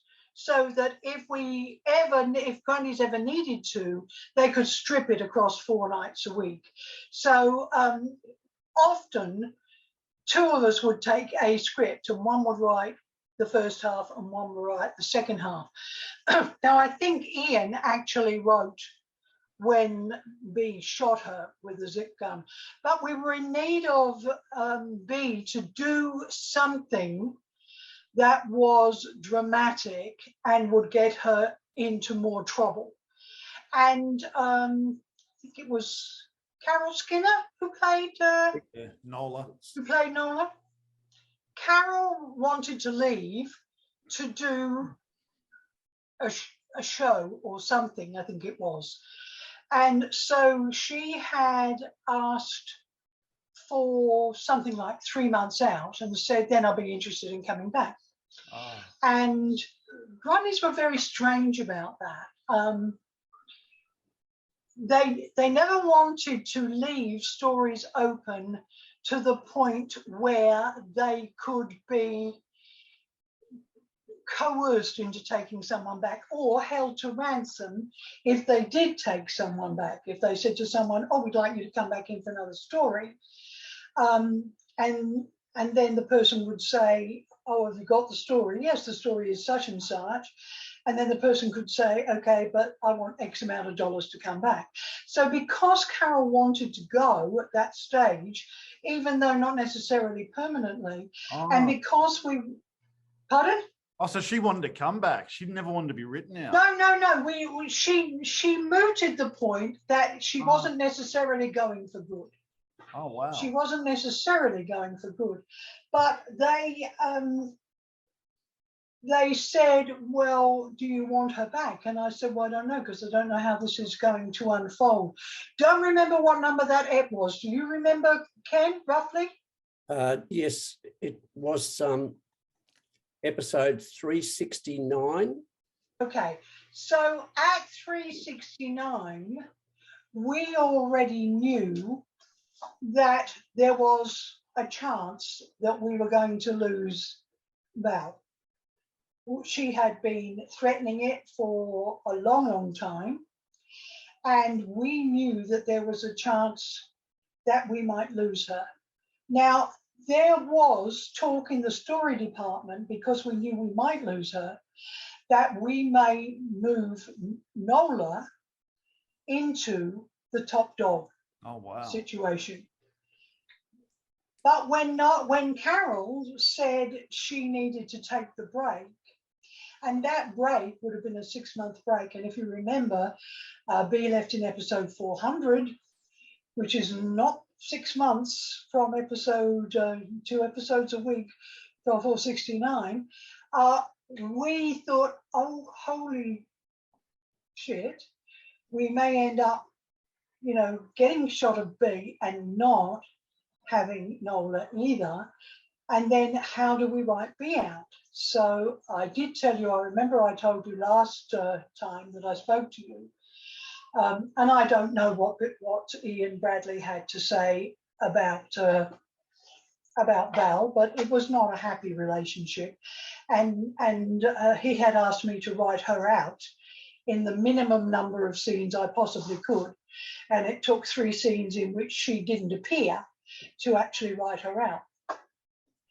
And when Grundy's flagged that we may lose Val, we said, well, she needs something really dramatic to do, which will lead into a story of everything going haywire for her and her being transferred. And so we just decided to kind of kill 2 birds with 1 stone. If we had been able to keep Carol Skinner through that period, then Nola would have been top dog. Wow. And Val would have left, and it would have been a very different show. Nola's character was great. I loved it. It was. Yeah, I must say, I did like Nola. And you've got people ask me who my favorite characters are, and my favorite characters are the people who were the best actors. It's as simple as that, because they found the nuances and they found bits about their own character that even I had not thought of. And so I loved Annie Phelan, so I loved Myra Desmond. I loved Janet Andrew-Arthur, so I loved Reb Keane. Yeah. I willingly admit that the Barnhurst 5 didn't work the way they should have, but a lot of that was due to casting. And I didn't love the actresses. And I kept thinking, every time I came up with a storyline for them, I kept thinking, they'll screw the story up. I saw you write something on Facebook about the Barnhurst 5, and I had to disagree with you, because I thought they were great. I know fans are divided on it, but I thought they were really good. I just didn't want to, top dog. What's a top dog? It's a person who heavies the other prisoner, the one who's in charge, the one who has all the power, and the one everyone is scared of. That's it. How many times can you do the same thing? So I thought the Barnhurst 5 and the council was a way of doing something totally different, and having people accountable to the council and having like the mock trials and things like that. I thought, well, at least it's different. At least it's not playing, B. Smith Mark 1, B. Smith Mark 2, B. Smith Mark 3, B. Smith Mark 4. Yeah. But you still needed to have characters that had gravitas and charisma. And Sonia Tallis was a lovely, lovely lady who had not had a lot of acting experience. And in fact, I don't know if you saw me post it on one Facebook page. I posted a picture of her when she was one half of the folk singing group, Sean and Sonia. Yeah. You saw that. Nobody picked who it was. And she had limited acting ability. She was not Anne Phelan, and it was wrong of me to have expected that level of acting chops from her.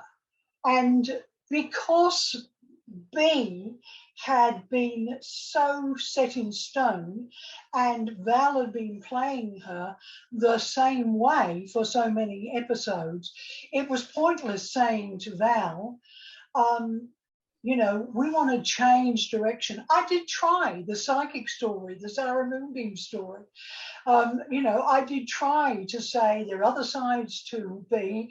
Let's show her vulnerability, blah, blah, blah, blah, blah. But Val wasn't having it. Val was B. Smith, and that's how she was going to play her till the day she left. So there was no chance for me to do anything different. Yeah. While Val was there. But when I created Nola, I could see that Nola was a much more rounded character. In my opinion, and I hasten to say that because otherwise Val will be online saying something. In my opinion, Carol Skinner was a much better actress because she was a more experienced actress than Val.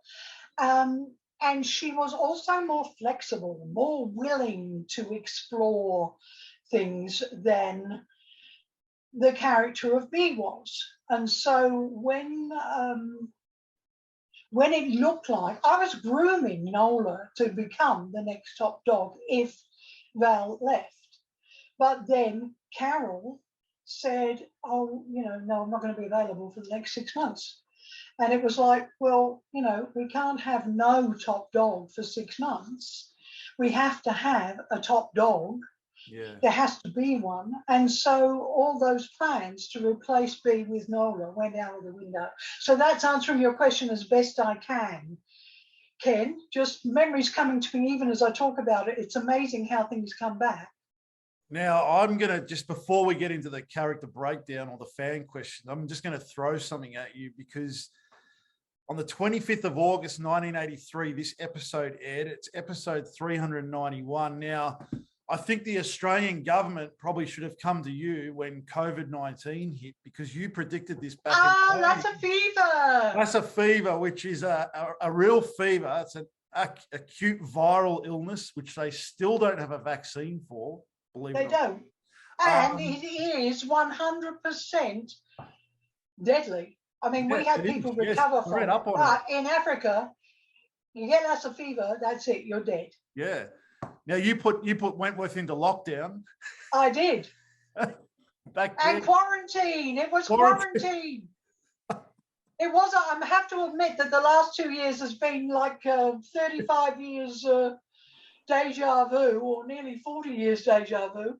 It's just been amazing because people always, even at the time, people thought that Lassa fever was a made-up disease, something I'd made up. Yeah, and it's not. It's real. And I think ScoMo should have come to you about some ideas for quarantine and isolation. Well, I'll tell you how that came about. We wanted to, it was something that they hadn't done. We had not had people dropping dead or getting really ill and the prison in quarantine.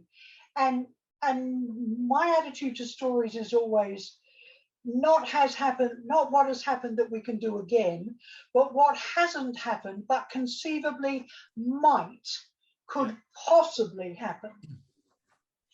And I had read something about Lassa fever being a disease, but I didn't know anything about it. So I personally rang up because I'd forgotten the name of it, and I rang up the infectious diseases unit at Fairfield Hospital, which is where you were quarantined if you got one of these diseases.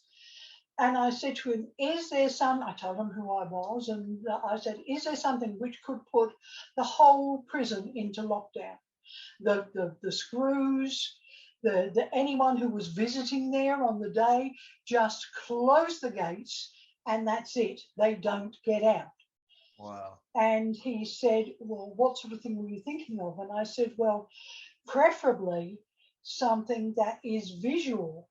And I said, you know, if it was something where they bled from every extremity, that would be really great. And he said, well, there is something. He said, we've never had a case here, but we are geared for it. And that is Lassa fever. So the doctor who I spoke to at Fairfield Hospital actually told me about Lassa fever. And at the same time, I saw an episode of some hospital show, American hospital show, which, did I mention this before? I think it might have been St. Elsewhere. I think the show might have been St. Elsewhere, which was one of my favorite shows at the time. And a guy had been, a merchant seaman had come into town and was admitted to the hospital. They didn't know what was wrong with him. And the next thing they knew, the nurses were all collapsing and they had to put the hospital into quarantine. And it turned out it was a rare disease. I don't know whether it was a make-up one or not. And he had been in Africa and had been bitten by a diseased monkey. And they didn't know about the monkey bite. So when they found out about the monkey bite, they had to look for the monkey because the monkey was spreading this disease all over. But those two things came together. That episode of St. Elsewhere, the desire to do a story where, because it was always the women are left alone at night and get up to some shenanigans of some kind. There's one screw on duty. They go, the screws go home to their homes. At one stage, Grundy's wanted to do a spin-off called Wentworth, which was about the town where the prison was, but it didn't have the prisoners in it. It just had all the screws and their home lives and everything. I said, who's going to watch that? Who's going to want to watch that? They're going to want to know what the prisoners are doing.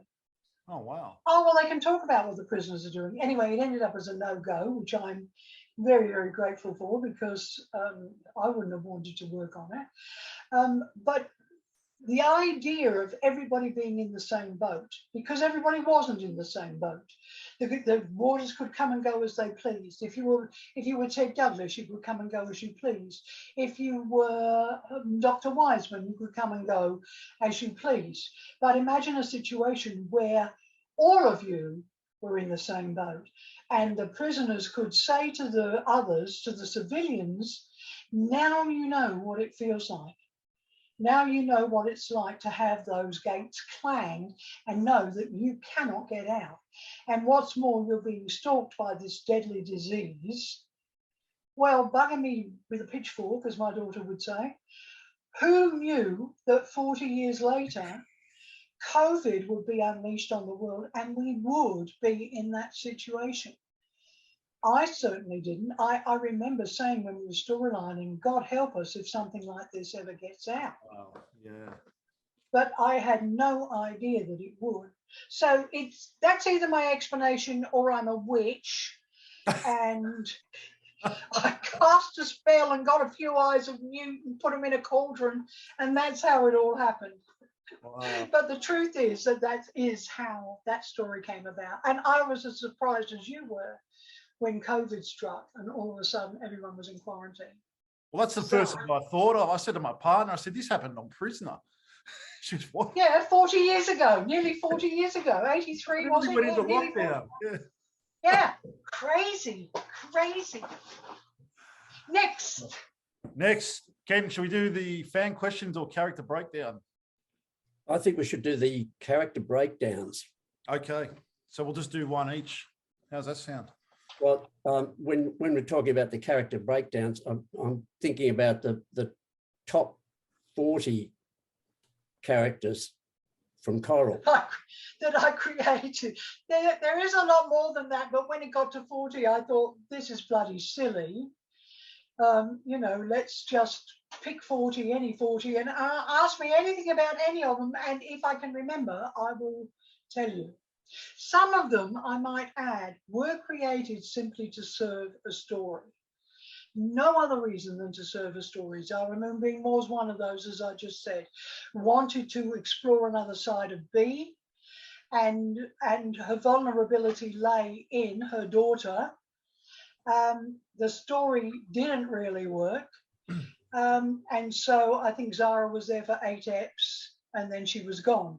But she would never have existed in the first place had it not been for the need to have someone to bring that story to B. Okay.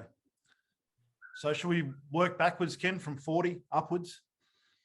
We're not going to get through 40. We'll be... No, where should we start? With Phil Cleary. Phil Cleary, oh my God. There's another case where casting just let the roll out. The minute I saw him on screen, I said, okay, let's write him out. Let's get rid. Oh, really? Because he was meant to be a charismatic young man who had no idea of his own appeal, who was, I suppose in these days, you would call him eye candy for the prisoners, and they all were trying to seduce him. Well, he was so non-seducible and non-charismatic as a person, as an actor, that it was just a question of, well, big mistake there, goodbye.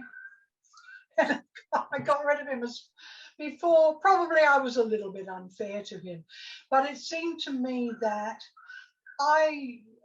it annoyed me that the Lilac Mafia, as you call them, Ken, as we all call them, seemed to think that women had no sexuality whatsoever. And so being in a prison was, you know, it would be hard for men, but it wouldn't be hard for women. It really annoyed me when I, you know, and I said, what makes you think that women are any less sexually driven than men? To which the Lilac Mafia all laughed.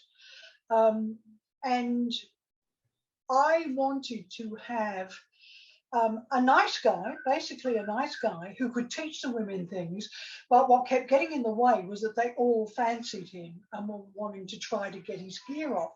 The same happened with Steve Faulkner. We had a really good-looking young guy who I thought, we can get fun out of the women, even Lizzie trying to say, oh, Mr. Faulkner, oh, you know, when I was young, I knew a young man like you. You know, you could imagine Lizzie doing it, and you could imagine the women doing it with someone like Phil Cleary.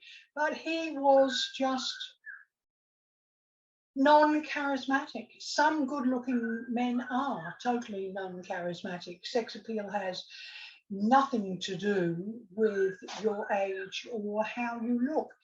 Otherwise, I wouldn't still be getting looks at 77 and overweight for most of my life. So, but I have pheromones.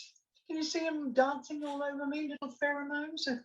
You are beautiful. You have sex appeal or you don't have sex appeal, unfortunately, and the actor playing Phil had no sex appeal. So it was, admit you've made a mistake. You can't recast. We were not the type of show that just recast a character, because it was a primetime drama show. It wasn't a daytime soap. It was a primetime drama show. And you couldn't just have someone else walk in, although they did it on Sons and Daughters by saying she'd had plastic surgery. Oh, Pat and they replaced Pat the Rat. But, you know, we could not do that. So Phil had to go. Next one. 39, inmate Ruth Shaw, played by Mary Murphy. Now, Ruth Shaw was one of those characters that we were experimenting with. You know, we were looking for Mary Murphy's a terrific character, And the ones that I put in that area where you can take them anywhere. You can give them a dramatic story, or you can give them a comedy story. And of course, Sheila Florence was the absolute master of that. You could give her anything and she could play it and come up with it. But there were various others that we had experimented with. Ruth was one of those characters, because Mary was one of those actresses that could play drama if you wanted her to, or she could play comedy. But she was one of those characters that just didn't quite gel. Whether we didn't give her long enough, I don't know, but she didn't quite gel. And put in the same boxes that one of my cats has now decided she wants married to. No, sweetheart, you were on camera last time. You cannot be on camera this time. People who I put in the same breath as that are Minnie Donovan, who you could play either way. Etty Parslow, one of my favorite characters in the show, because I didn't actually type up the character notes for her, but we talked extensively about what she would be like, and then one of the storyliners typed them up. And I had said, Etty is always 2 sandwiches short of a picnic. And the storyliner wrote, Etty is not the full quid. The lights are on, but nobody's home, or someone has rearranged the furniture. And so, you know, it gave her, well, she knew exactly how to play it. But in Mary Murphy's case, Mary was a big personality. She was probably too big a personality for the role she had, and we hadn't put enough thought in it. We had thought, well, we'll develop her as we go along. And again, most characters that were short-lived, it was for 1 or 2 reasons. Either they didn't work, and you had to make the decision fairly quickly on whether they worked or not, because we were about, I think we're about 6 to 8 weeks ahead of shooting with scripts, but we were 3 to 4 months ahead of them going to air. So we could not afford to wait for those shows to go to air, which was 4 months after the character had been introduced, and then write them out. They would be there for another 4 months. So we had to see, by the time they got into studio, had to make a judgment call, is this going to work or not? And if it wasn't, pull the plug as early as we could. So basically, I never pulled the plug on a character that was working and wanted to stay. Okay. Never. Because why would I? Yeah. If they were working and they were good actresses and they wanted to stay, why would I make life harder by trying to replace them with somebody else? Yeah. Next. Lee Templar, played by Virginia Haye. Oh, Lee was, now I don't know whether Virginia had just, yes, she would have done Mad Max by then, wouldn't she? Because Mad Max, I think, was 79. Yes. Again, that was, and she, again, only wanted to do a short run. So here was a question of, how would the women react if someone absolutely drop dead gorgeous, who'd had things that she was brought in as a character for other characters to react to, not as a character to carry her own story as such, but a character to give us fodder for the other characters to react to. She was an extraordinarily beautiful girl. She was a model. She had amazing dress sense. She couldn't look bad if you'd stuck her in a paper bag with a hole for her head. There was no way she could look bad. So it was a way for us to get reactions from who would look beyond her looks and want to befriend her, who would want to be her, who would want to be jealous of, who would be jealous of her, who would be suspicious of her, who would be angry that she'd done something, that she'd had all these opportunities and got herself put in prison. So she was created again as a short-term character, but as a character for other characters to react to, rather than as a character who was brought in to carry her own major story. Fantastic. 37, Willie Beecham, played by Kirsty Child. Kirsty Child was a great actress. And when I looked at the idea of putting the Barnhurst Five together, I really wanted Kirsty Child to play Weeping Willie. And I thought, if you have these two women who are friends, but one who, you know, annoys the living shit out of the other because she can't stop whining about things, there has to be that kind of character in prisons. In fact, I know there is, and the first attempt to do that sort of a character was Doc Farrer, who we called Farrer. We wanted to have someone who saw the negatives and everything, and whined about everything, and I don't know what we're going to do about this, and and now I thought she did it terrifically well, but again, it was the danger of the one beat character. Willie only worked when Willie was moaning about things. That's when she was having a moan and a whinge, then she worked. But put her in any other situation and the character didn't work because I hadn't developed the character three-dimensionally enough. I had only given her the 2 dimensions and thought, well, she can play off the 3rd dimension in the other characters. But that was a mistake on my part. Kirsty Child is a wonderful actress, and she did what she could with Willie. But when there was such a bad reaction to the Barnhurst Five, and I might say it didn't just come from some of the fans, it came from the top. And so it was a case of, you know, we don't get this, we don't understand it, we don't, you know, let's go back to the prisoner everybody knows and loves, and you know, you try things because you want to try something different, and you don't know for sure. The only way to know for certain is to keep doing the same thing, to never take a chance. And I'd have gone stark staring mad if I'd just done the same thing for 4.5 years. So beautifully played, but an undeveloped character who only worked when she was whinging, and after a while you think, oh, for God's sake, shut up, woman. So she had to go. Was that, just quickly before we get to Ken's next one, whose idea was it to bring her back? So, you know, when she come out of prison and she was running a big security corporation, and then Joan Ferguson was out of work and she's applying for that, I think, was in the 600s, wasn't it?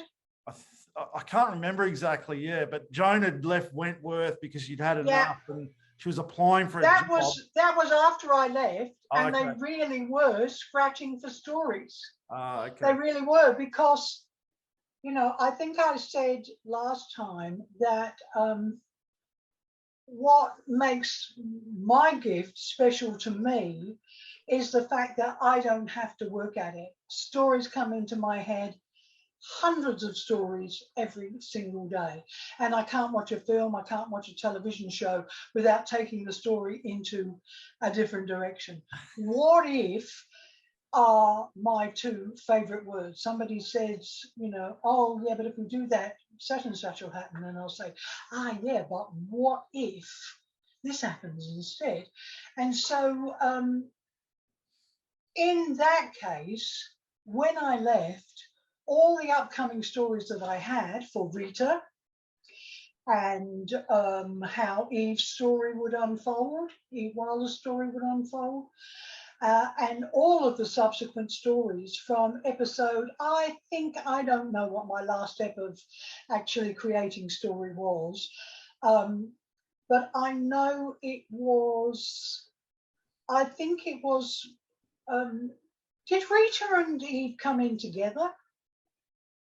They were in together, but I can't remember if they came at the same time, but they were in there together. It was around there that I left, and I left with all the future stories in my head.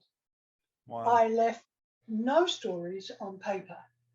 So, and although I had lovely storyliners, all men, No, one woman, one of the storyliners was in fact my daughter Kelly at the time, who I hasten to add I did not hire. I said I'm not going to be responsible for hiring her because everyone will say nepotism. And they all just said, Reg Watson, Ian Smith, Mari Trevor by that time all said, the kid's just too good. We can't not give her the job just because she's your daughter and somebody might say you got her the job. She's just too good. So the storyliners at the time were Neil Luxmore, John Coulter,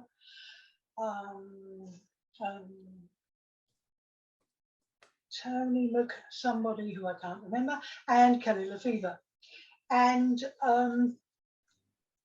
they had not got any future stories to go on with. They had nothing. Wow. So, and in fact, on the day I left, they all said, we're going to quit because I don't know if you know the story, but I was fired off Prisoner for something which I hadn't actually done. But I said, well, I'll take the blame because they'll fire the person responsible, but they won't fire me. And bugger me, they did.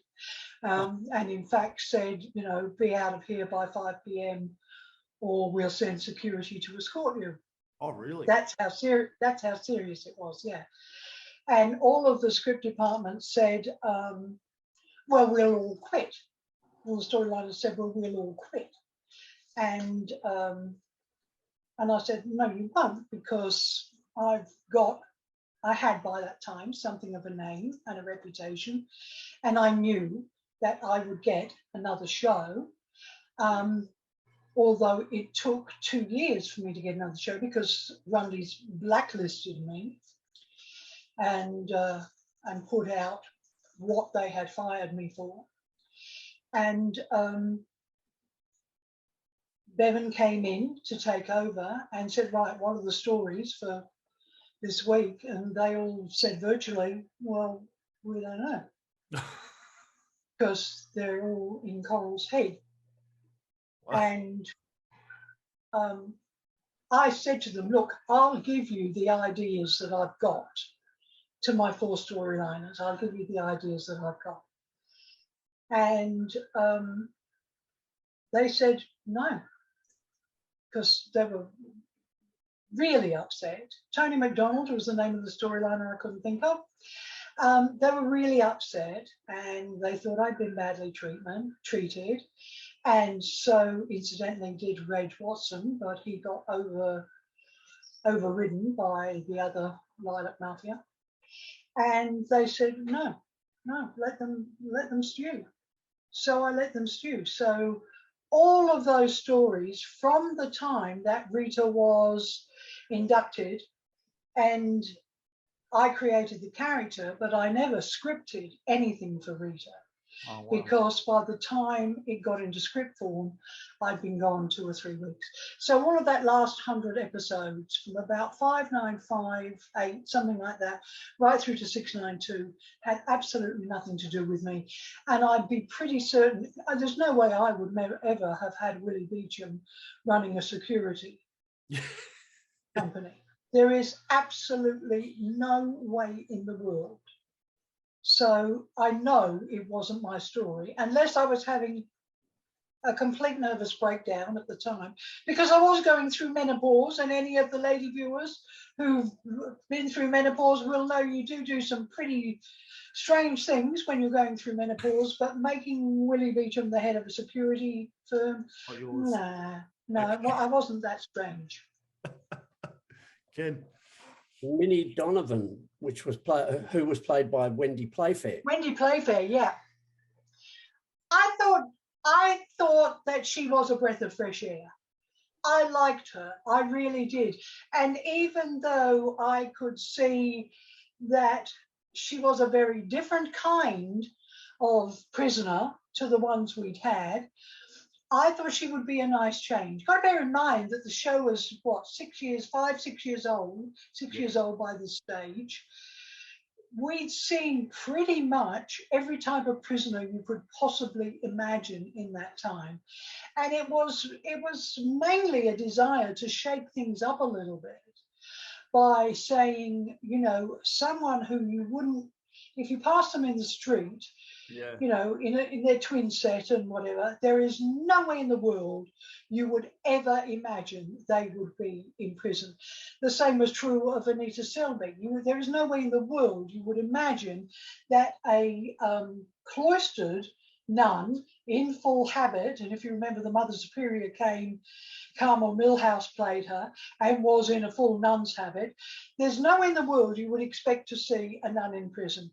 There's no way in the world you would expect to see Minnie Donovan in a prison. Wendy Playfair was a good actress. She wasn't a great actress. She didn't have, she wasn't an actress. She was always, to me, and this is not to the detriment of Wendy at all, it's probably to the detriment of me. I could always see she was acting. I could always see that Minnie was a character. Whereas I believe Myra Desmond was a person. I believe Reb King was a person. Those actresses were so great. I never ever thought of them as actresses. I thought of the characters as real people. And although Minnie was meant to be a different type of character, I always looked at Wendy and thought, that's Wendy Playfair playing Minnie Donovan. I could always see the acting, and that's not what I wanted from the character. So in a lot of cases, it was not the fault of the actresses or the contractual things. It was a fault of me perhaps not putting in enough time on the character development, or having a preconceived idea in my head of what the character was like, and not being open to it being played any differently. I mean, most of the characters got played exactly the way I saw them, because that is the way they were written. And I mean, for example, Angel Adams, Kylie Foster. When I first saw her on screen, I thought, when I saw her audition, I thought, she's a little bit sharp featured. She looks like she could be a nasty bitch. And I want this person to look like an absolute angel, so that you would never, ever suspect her of anything. And of course, I may have mentioned last time that I resurrected the character in adult form as Angela in Home and Away, who was named with the Freak as one of the two worst villainesses ever created for television, which I'm very, very proud of having a hand in both of them. But Kylie Foster played Angel exactly as I had envisioned her, and so it worked. Yeah. It really worked. You were sitting there frustrated saying, she's putting it over on you. Why can't you see this? Why can't you see what a bitch she is? So it didn't matter that she wasn't pretty enough. But in Wendy's case, I just thought, she's Wendy Playfair acting a lady in a twin set, and that wasn't enough for me. So, and also she didn't resonate with the audience, and that's always a shame. And I don't know why she didn't, because I don't think most of the fans analyze the acting skills greatly. If they did, there are certain characters who would not have the huge fan bases that they have, and certain other characters who would have much bigger fan bases than they have, because they were simply absolutely brilliant in their roles. But she was a failure, probably on my part more than on Wendy's part.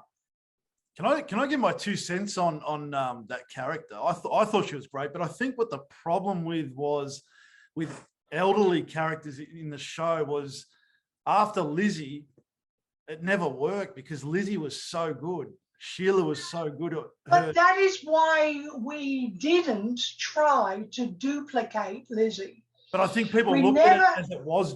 I think people thought that, but then I think to myself, what are you talking about? She was, you know, Minnie Donovan was nothing like 100%, yeah. Lizzie. She was, in fact, probably the total opposite to Lizzie. People say, oh, Etty was brought in as Eddie Parslow was brought in as a Lizzie replacement. Absolutely, totally refute that. I went out of my way to make that character as different as I possibly could. Lizzie was smart. She was sharp. She knew how to play the officers. She knew how to play the other prisoners. Etty was, had Alzheimer's. We didn't even call it out. Oh, go away. We didn't even call it Alzheimer's back then. We said, oh, she's doolally. That is what we would say. Oh, Etty, darling, are you there? Etty was nothing. She was complete antithesis to Lizzie. But as you say, Matt, the minute you put an older character in, the comparisons are drawn with Lizzie. Right There was only one Lizzie. There was only one Lizzie. Yeah. And to my mind, the strength of the first 2-3 years of that show, and I don't know that the audience recognizes it themselves, but the strength of the first 2 to 3 years of that show was not B. Smith, because B. Smith repeated the same things over and over and over again. The strength of that show, and the reason people watched it, was Lizzie Birdsworth, who could break your heart and make you cry, make you sit and cry, or could have you laughing, or could have you outraged at her antics. Sheila Florence was a marvelous, wonderful actress. If you've never seen a film of hers, which was produced by a friend of mine, called The Tale of Ruby Rose, see it. It's an Aussie film. It is an astonishing performance by Sheila. And there is another one which I can't remember the name of, but it's a Paul Cox film, so you can look it up, Paul Cox films, and see Sheila Florence. She's just a wonderful, wonderful actress. And again, because all she got was a bit of backstory on Lizzie, she got no character notes or anything on it. She entirely created that character for herself. Yeah. Entirely. All she was a habitual criminal, murdered killed all these sheep shearers, but claims it was an accident. But was it? There was a question mark, which I liked that. I thought, oh, that's quite interesting. But Sheila chose to play that character with such depth that sometimes you thought, well, of course she didn't really murder the shearers. And other times you thought, you know what? She killed those guys. She knew she was doing it. And that was the strength of the actress. So any older character that we brought in, not one of them worked the way they should have. And you're absolutely right. It's because you can't follow Lizzie Birdsworth. Yeah. Not with anybody. So they ended up all being short-term characters. Wow. Amazing. Now, number 35, we spoke to Linda Stoner just recently, who played Eve Wilder. She probably had the most gruesome death on the show. That's the next one. Again, I wasn't there when she died. I created this. I was not there when she died. And in fact, I remember having a fight with Bevan because I had done the full story, and I said, she's turned the mattress over. Nobody thought to look, because police do miss things like that. Only got to watch any of these true crime things to see how much police miss. I mean, I believe they stopped and questioned Ivan Milat 3 times and let him go, so but there was a scene apparently where she drags somebody's body. I don't know if it was Joyce's or somebody else's. She drags them right through the corridors and then she lifts them. And I said, dead weight is double live weight. So if you are trying to move a dead body, one woman built like Linda Stoner is not going to move that body on her own. It's bullshit, and it actually ruins the credibility of the whole story, because she was cleverer than to do that. She would have thought, oh shit, what happens if I drop the body halfway along the corridor and I get caught? So I remember having a huge fight about that, but I was not part of her death. I had left by then. Wow. Part of her beginning and part of her creation. And again, there's that beautiful woman that manipulates men. Yeah. I'm quite fascinated by that idea. Maybe because I have less of a weight problem now than I had for most of my life. But for most of my life, very overweight and therefore judged because of it. And that's why I did the Marlene and her wedding dress story, the rabbit and the wedding dress story. Yeah. But, you know, I was fascinated by the fact that men were, well, literally taken in by a pretty face, and that it happened over and over again, not just in drama, but in real life. You know, if someone's beautiful, doesn't matter how smart you are, doesn't matter how intelligent, doesn't matter how much talent you've got. If you are pretty and have a 36-24, oh, sorry, that's 90, oh God, whatever, 90, 60, 90 figure centimeters. Oh, they're still in inches in England, though, aren't they? Okay, 36, 24, 36 in England. You get away with murder, literally. And I wanted to create that character, the beautiful woman who can get away with murder. Simply because she is beautiful. Simply because of that. So she did have her own story, whereas Lee Templar was there as a reactive character. We had wanted Linda Stoner in the show for quite some time. Oh, okay. Because, number one, she was a name. And, you know, there is this thing we talk about called, sorry, I keep fiddling with my hair, but it's not working today. She was, well, they say in America marquee value, but we say in Australia, they put bums on seats. In other words, somebody people will watch. And we knew that people would watch Linda Stoner. And so it was okay, but she can't just be an ordinary everyday character, just be a really interesting character. She has to be someone who, and that was can a beautiful woman get away with murder? Will her look save her? That was the whole point of the story. And in fact, in my notes for the story, she did get away with murder. Oh, really? She did. She got away with it. Wow. She got away with murder. Does your husband ever get scared living with you when you create these? When I say things story-wise, often we'll be talking and he will suddenly go into his an American voiceover voice, and he says, and now, from the convoluted mind of Coral Drouyn. So he doesn't get scared, but he's seen very, very few of my shows, but he's seen a lot of how my story process works. So he knows virtually, and it's the things that I'm interested in. It's about very few writers, unless you create a show from scratch, which I have never done. I mean, I've had my own shows which have come close to getting produced, but at the last minute, they haven't got a distributor or the money hasn't been there or whatever.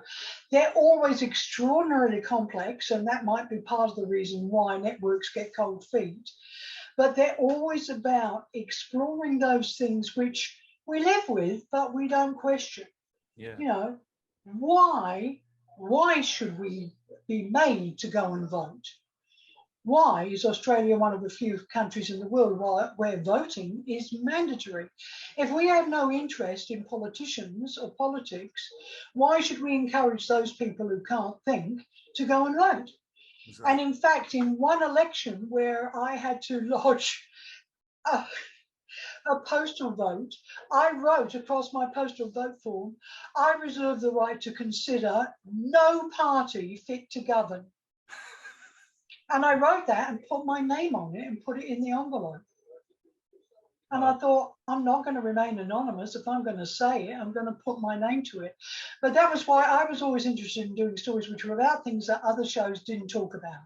Yeah. You know, sexual deprivation, abortions, gay people, PMS,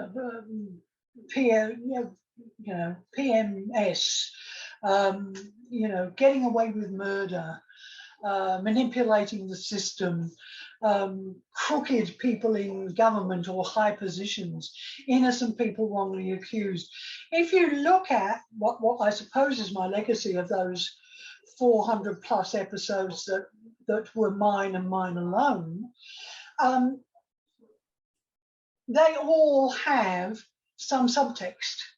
They all have something behind them, some question we're asking, some issue we're looking at. And so a lot of those characters were created because I wanted to explore that issue. I wanted Linda Stoner because she's drop dead beautiful. And it's the first thing anybody says about her, particularly men. It was the first thing that any man, straight man, and even some of the gay ones I knew would say, oh my God, she's so gorgeous. And I thought, well, could a woman that gorgeous get away with murder? And in my original idea for the story, yes, she did. I drew on witness for the prosecution, which is a famous Agatha Christie story, in which the person who knows he's guilty sets themselves up with a false identity and gives them an alibi so that he couldn't have done the murder. And then at the end admits that they did it not because they thought he was innocent, but because they thought he was guilty, because they knew he was guilty. And that's what I had planned to do with her, was have her go to court and have an alibi, and that alibi be absolutely airtight. And it turned out to be a man she manipulated who didn't give her the alibi because he thought she was innocent, but because he knew that she was guilty. And that's how the story was going to go. She was never going to be killed. Wow. Never. Breaking news. I love that. Love that. I love finding out things we don't know. Anita Selby, played by Diane Craig. Interesting. Diana Craig. This harks back to what I was saying a little while ago about a nun in prison. They decided they wanted to put a nun in prison because this machine, now they use focus groups and they say, how do you relate to this character? What about that character? Then they would feed the stories and characters into this computer, which would spit out whether it would work or not. And this computer called tapes, which is television, applied, I can't remember. I can't remember what it stood for, but I do remember the first thing, the T was for television. And it had said nuns get very good ratings. So the Lilac Mafia came to me and said, oh, can you even see my face? I'm sorry about my hair. Guys, I need a haircut. I am not doing an impression of an old English sheepdog. I just need a haircut. The Lilac Mafia came to me and said, we want to put a nun in prison. And I said, why do you want to put a nun in prison? And they said, so that the freak can beat her up. And I said, okay, but why would the freak beat her up?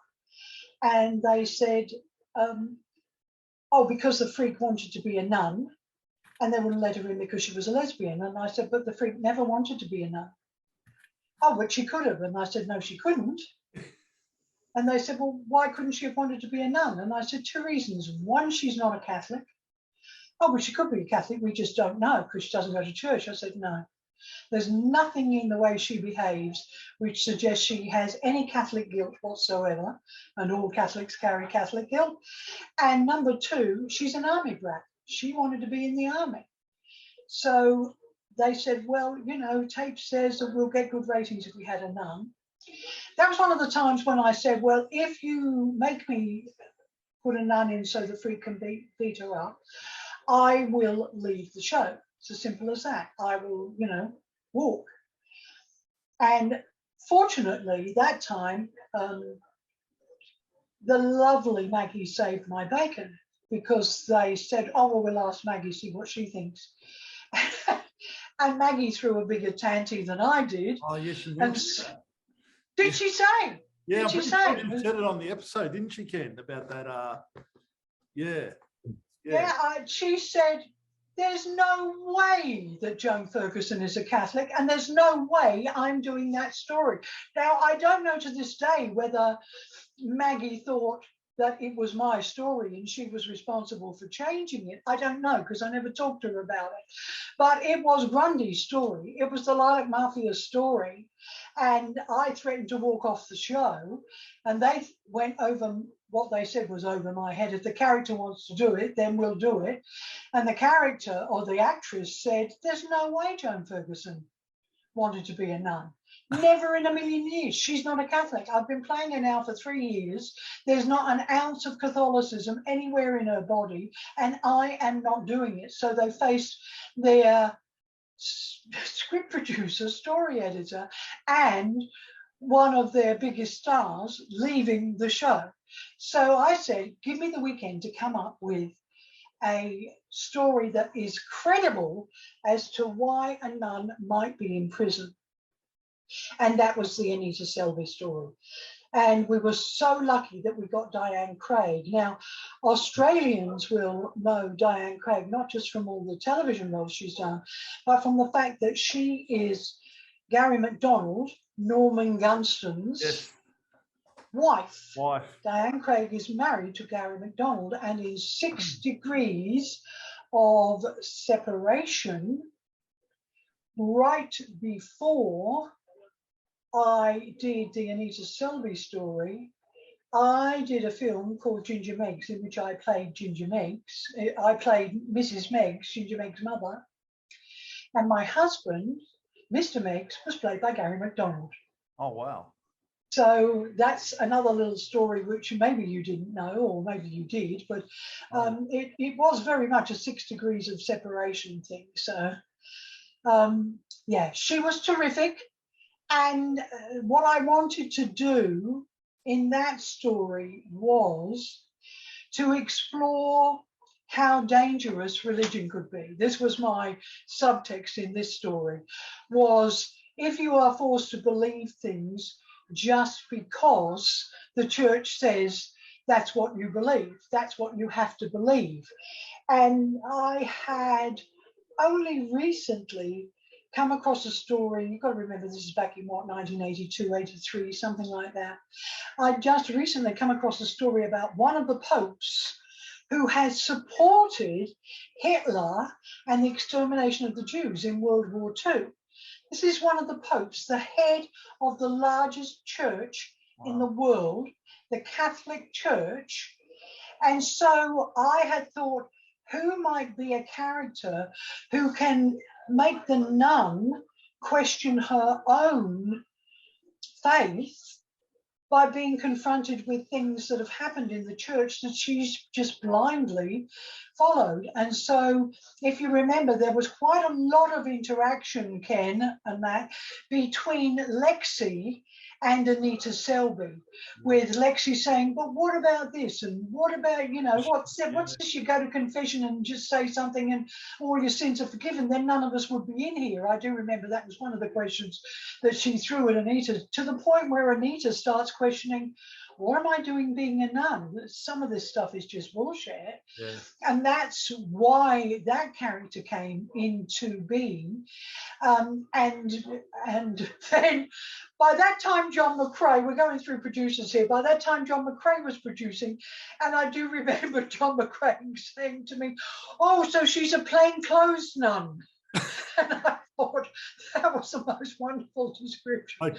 Oh dear. Oh dear. So yes, Anita was a plainclothes nun brought in to carry a specific story that involved one of our regulars, that, but also brought in to satisfy the Lilac Mafia that nuns I don't know whether they thought I was going to find a way to put Sally Field in and she'd take off and grab the helicopter like Mari Winter did with those wings at the side of her hat. But, you know, that was why it was to kill two birds. One was, if we're going to do an unstory, let's involve one of our major characters. And I liked Lexi a lot. Yeah, have you done Peppy yet? No, she's coming up soon. Please give her my love. I will. And maybe even ask her about that thing, because Peppy did have quite a hard job in that story, because she had to be the one who we had not seen any sign that she had any religious affiliation, and yet she was asking this nun all of these uncomfortable questions and saying, but that virtually sounds like bullshit. I loved Peppy. I loved her. I really did. I loved it. I'll connect you guys soon, because she's. Yeah, do see if she will give you an email address so I can drop her a line. Because I loved her.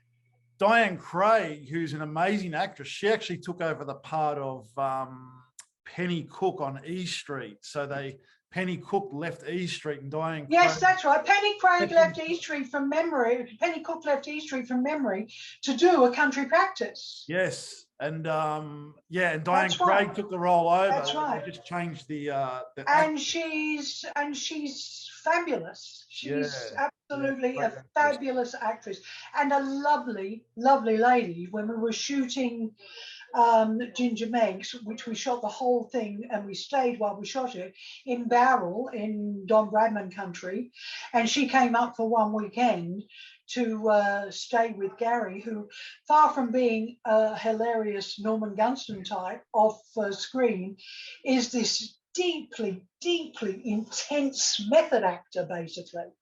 You know, really hard to have a laugh with, you know, just really intense on the set. Very intense man, very intense. But she was lovely, really, really lovely. Next. We might need to skip a few, Kings. I know you've got to be off here soon. So should we move up to maybe character 10? Do the top 10 here. Character 10 was Brandy Laura, played by again, a story I wanted to tell, so she was only ever going to be a limited time person. But incidentally, I do have contact notes for Ros Gentle if you ever want to involve her in this. Ros says herself now that role gave her her career. It was her into the market in America, where she now lives, and she pops up quite regularly on American television shows. But I had seen two films. One was called The Three Faces of Eve, with Paul Newman's wife, Joanne Woodward. And the second was called Sybil, with, strangely enough, Sally Field, the flying nun. And it was about multiple personality disorder. And it was about the idea of personalities fracturing to form complete people within one person. And I was fascinated by it, and asked the question of several lawyers. I would ring up and say, could this happen? Because even though we didn't have researchers, if it was grey ground, I always rang someone up and asked them.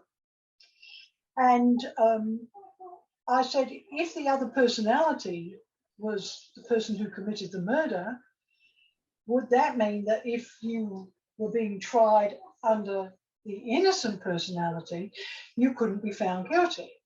And they said, holy shit, that, you know, whoa. And I don't think it had ever been used as a defense at that time, but it has subsequently. And there's a couple of very, very good Netflix docos with convicted killers or convicted people who have multiple personality disorder. Now, I didn't know the actress when they first auditioned her. And one of the things that I used to do was, up until Prisoner, when you auditioned an actress for a show, you auditioned them with a scene from a script that you'd already written, right? Now, it's impossible for one scene to cover every aspect of a character's development or sides, a whole personality. So I wrote specific audition scenes, which would allow the actress to play out all the facets of the character. And in fact, and I often say this for Pacific Drive, for Libby Tanner, I wrote a audition scene for Libby Tanner for the character of Zoe, in which she was required, and I knew how many there were, 21 separate changes of facets of her character within the scene, just in a 2 to 3 page, 3-minute scene. And Libby Tanner saw the subtext in all of them and hit all 21 bits in that. That's a great actress. And they would not give her the role of Callie because they said she wasn't pretty enough. She was pretty enough to play the lesbian, but she wasn't pretty enough to I mean, that still makes me mad. And I'm, I suppose, I'm just, people are people. You don't stick labels on them. But when you start saying someone's only pretty enough to play the lesbian, what? So there are no pretty lesbians? I don't think so. I think there are a lot of pretty lesbians and a lot of pretty gay people. And I was married to a pretty gay man. So, hey, there must be pretty lesbians. But in the case of Ros Gentle, the first scene that they filmed, it might have even been someone like Greg Apps who came in and did the filming of the auditions. And she played the Brandy scene, and she was lovely. She was incredibly young. She was just out of drama school. But she was clearly a talented actress. And she just had this vulnerability. And I said when I saw it, well, yeah, she is a lovely, lovely character, just beautiful. But there's no way that she could ever play Brandy. And they said, oh, really? And they put the second audition tape on with the second audition scene. And suddenly there was this totally different and somewhat scary, full in your face, different person with all this pent up anger. And I said, holy shit, we have to have that. And we auditioned for that role some extremely well-known people, one of whom became a regular in Neighbours, one of whom became a regular in Home and Away, one of whom went on to have an even bigger primetime series. None of them had what Ros Gentle had. And so the second I saw her auditions, I went back and I tweaked the scripts to give her even more. And she was lucky that she had Brian Williams, and Dr. Wiseman was already an established character by then. And Brian Williams was, and still is, a great friend of mine, now retired on the North Coast in Queensland and writing novels, which don't sell very many, but he enjoys it and it's fun. And he and Lionel Fellows, Will Dumer, come down sometimes and we all get together and have lunch together. But I said to him, you're going to be working with this phenomenal actress. I mean, she's really phenomenal. We knew that we wouldn't be able to keep her long term because, number one, again, it was the kind of story that you wanted to get all of the meat out of it in a limited time, maybe 3 months, and then let her move on. And also, I didn't want to tie her down to a long-running role, which would, rob the acting world of someone who was quite marvelous. And she's gone on to do a lot of theatre and to train a lot of American actors. And she's a very, very special person. But she attributes any and all career that she has to Prisoner.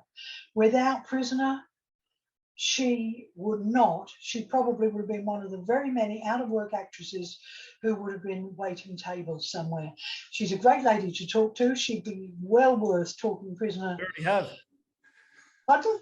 We spoke to her in, what was it, Ken? Episode 5 or 6. Oh, did you? Oh, right. I didn't even know that. She let us I in a didn't little even know secret that. the night before her first day on the set. She said she didn't sleep at all. And she No. put her shoulder out or something as well. Yes, she had.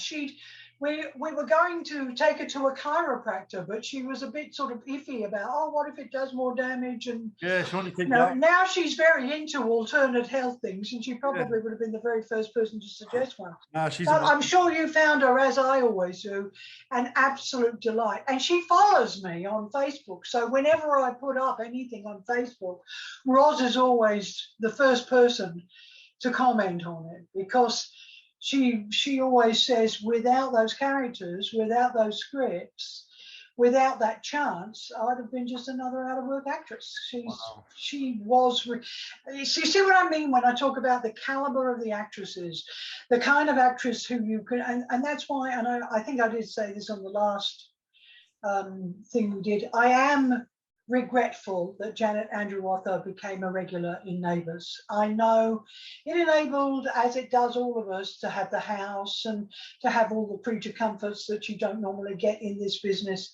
But theatre was robbed of a truly superlative actress who, much as Neighbours is an institution, she has been wasted playing that character for all of those years. So I greatly regret that Janet went from being Reb into Neighbours. I greatly regret it. Another great actress.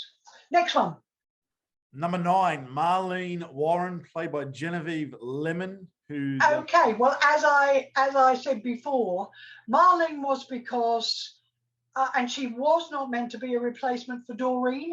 And Colette Mann was a curvy girl, shall we say? We curvy girls, big and beautiful girls. She's never meant to be a Doreen replacement, but she was meant to be a bit dumb. So in that respect, I guess she was a little bit like Doreen. But she was there for all the women in real life, young girls, and a lot of young girls watch Prisoner, who have low self-image and who never see themselves portrayed in a television show. The dumb Western suburbs, bogan type of girl who makes a stupid bloody mistake and winds up in prison, but loves her mum and dad and, you know, never wanted much out of life, but has screwed it all up for herself. Those girls never get represented on television shows. And so I know there are people who did not like Rabbit, but I loved her. I loved Marlene. I loved Genevieve Lemon. She's one of our most versatile actresses in Australia. She is another one who you can give her anything. You can tell her to play an old hag, she'll play an old hag. You can tell her to play a femme fatale, she'll play a femme fatale. You can tell her to do cabaret, musical theatre, a straight play, she'll do them all. You can tell her to record an album of original songs, she will do that too. She's a consummate talent, and we were very, very lucky to have her because she'd just done a movie which was quite famous Australian director called Jane Campion, who made The Piano and who also is nominated for the Academy Awards this year for The Name of the Dog, which Genevieve has a small part in, by the way. And, you know, she is one of those people that is a superb actress who can do anything and has done over 40 odd years. So I wanted to take Marlene from being this girl who's been a total klutz at everything and say to those girls in the audience who've never seen themselves portrayed on screen before, this isn't all you are, and you deserve a happy ending, just the same as anybody else does. Work for it and you too can have a happy ending. And that's why the Marlene and Matt wedding and the story, which you've probably heard before, about how Grundy's got 3,000 requests for those wedding vows. I don't remember them. I wrote them. I wrote that wedding script. I do not remember them. I do remember that at one stage she said, and I promise to be your best mate. I do remember that, but that's all I remember. But Grundy's got 3,000 requests. Could they please use those wedding vows for their upcoming wedding? And so that just proves that all those girls who thought they were never going to have a happy ending or be represented on telly, they were. They were. So I'm enormously proud of that character too. Really proud of that. Same with Bobby Mitchell. Love that character because she was a little battler. You know, she made a mistake and it was all right. I'll cop it sweet, but hey, don't think I'm just going to give up. They didn't have, those characters didn't have a voice. You have to remember, and Ken will remember back to days of Homicide and Consider Your Verdict and everything. Characters were two-dimensional. They were good or they were bad. Even in movies, they were black hats or they were white hats, good or bad. They weren't a mixture of everything, which all human beings are. And I presume you were going to bring up Bobby because she's on that list, I know. You know, to have someone who says, yes, I screwed up, you know, but I'm not going to moan about it. I'm not going to, you know, I'm not going to say, you know, why did this happen to me? I know why it happened to me, but, you know, don't I get another chance? How do I get another chance? What do I do to get another chance? And of course, she got that with Stan the Man. And so Maxine was the perfect person to play Bobby. I'm really sad that Maxine did not go on to have a bigger career. She should have done. But she was perfect casting for that character. And again, who can ever forget that bird's nest hair, which now people pay a fortune to get hair that looks like that. I don't get it. Except today I get it. Oh, yeah. Bird's nest. Ken normally had that hairstyle, but he didn't today. But, you know, the thing about my favorite characters are they were the characters that were not your normal two-dimensional stereotypical characters. Yeah, definitely. You know, they had multiple sides to them, and they made mistakes, but they deserved a chance to put the mistakes right. And, you know, if you can't do that with a woman in prison, what show can you do it on? I can't think of another show you could possibly do it on with female characters who've made terrible mistakes. But if they want to have another chance, they can work their way to it. Or if they are just genuinely rat bags, they've got to pay for it one way or the other. There's no other show, only Prisoner and its spin-offs. And let's not forget that before Prisoner, the only prison show was the British Within These Walls. Oh, yes. With Googie Withers. And have you ever seen an episode of that? Yeah. And that's more focused on the officers' lives. It's more focused on the officers, and the prisoners themselves are so cardboard cut out, two-dimensional, that, you know, you couldn't bear to watch it for longer than about 4 weeks. And even though Reg took that show as his starting point for Prisoner, we were able to go so much further in a land of television where women were either sluts and whores, or they had on aprons and they were good little housewives and they stayed home and, you know, they looked after their husbands. You put a rumor to, maybe you know this, and I've seen it written a few times. I even saw it on it was like a TV blog review site. They said that Googie was originally asked to play the part of Erica Davidson. No, she wasn't. She was never asked to play it, and she would never have taken it. Okay. But Reg did base Erica on Googie Withers' character.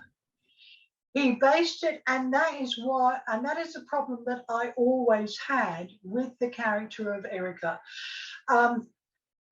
Patsy King she's 90-something now. She is the loveliest lady you could ever hope to meet. She's an absolute darling. But she wasn't given anything to work with except this two-dimensional stiff upper lip, you know, this is, I am the governor and you will do this.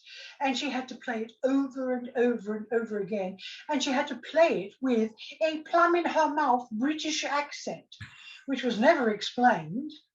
You know, I mean, it was like that in the notes because he had based her on Googie. Okay. But, you know, I mean, Erica was one of those two-dimensional characters, and because she'd been so set up in that first 100 or so episodes before I came on board, you couldn't suddenly change her. You couldn't suddenly give her extra dimensions that she'd never shown before, because people would have said, why is Erica acting like that? She's never acted that way before. So when Patsy said, oh, darling, I think I'm done, I thought, hallelujah, not because we were getting rid of Patsy, but because we were finally getting rid of Erica. I still don't get it when people say on sites, and here's a very interesting thing, which you may get some feedback on. The people who say on sites, I much preferred Erica to Anne, and I think B. Smith was the best top dog there ever was. In every single case, and I have looked and checked, they are male fans. They are men. There are no women who say that. Now, I don't know what that tells us, whether or not it means that men as viewers like to see things obvious. They're more interested in the what than the why things happen. What happens? Oh, yeah, she punches her. Oh, she puts her in solitary. Right, I know what's happening. Rather than why is she doing this, which women want to know. And I actually, I'm going to name drop now just once, but that's all. Joss Whedon, who you will any of you who watch television would know, is a very famous name in American television, right from the time he created Buffy the Vampire Slayer onwards. I was at a screenwriters conference in LA with them, and I said, you know, you are a male storyteller, and yet it's been my experience that men want to know what. They're only interested in what. And women are interested in why. So they want to know the why things happen. Men want to know what happened.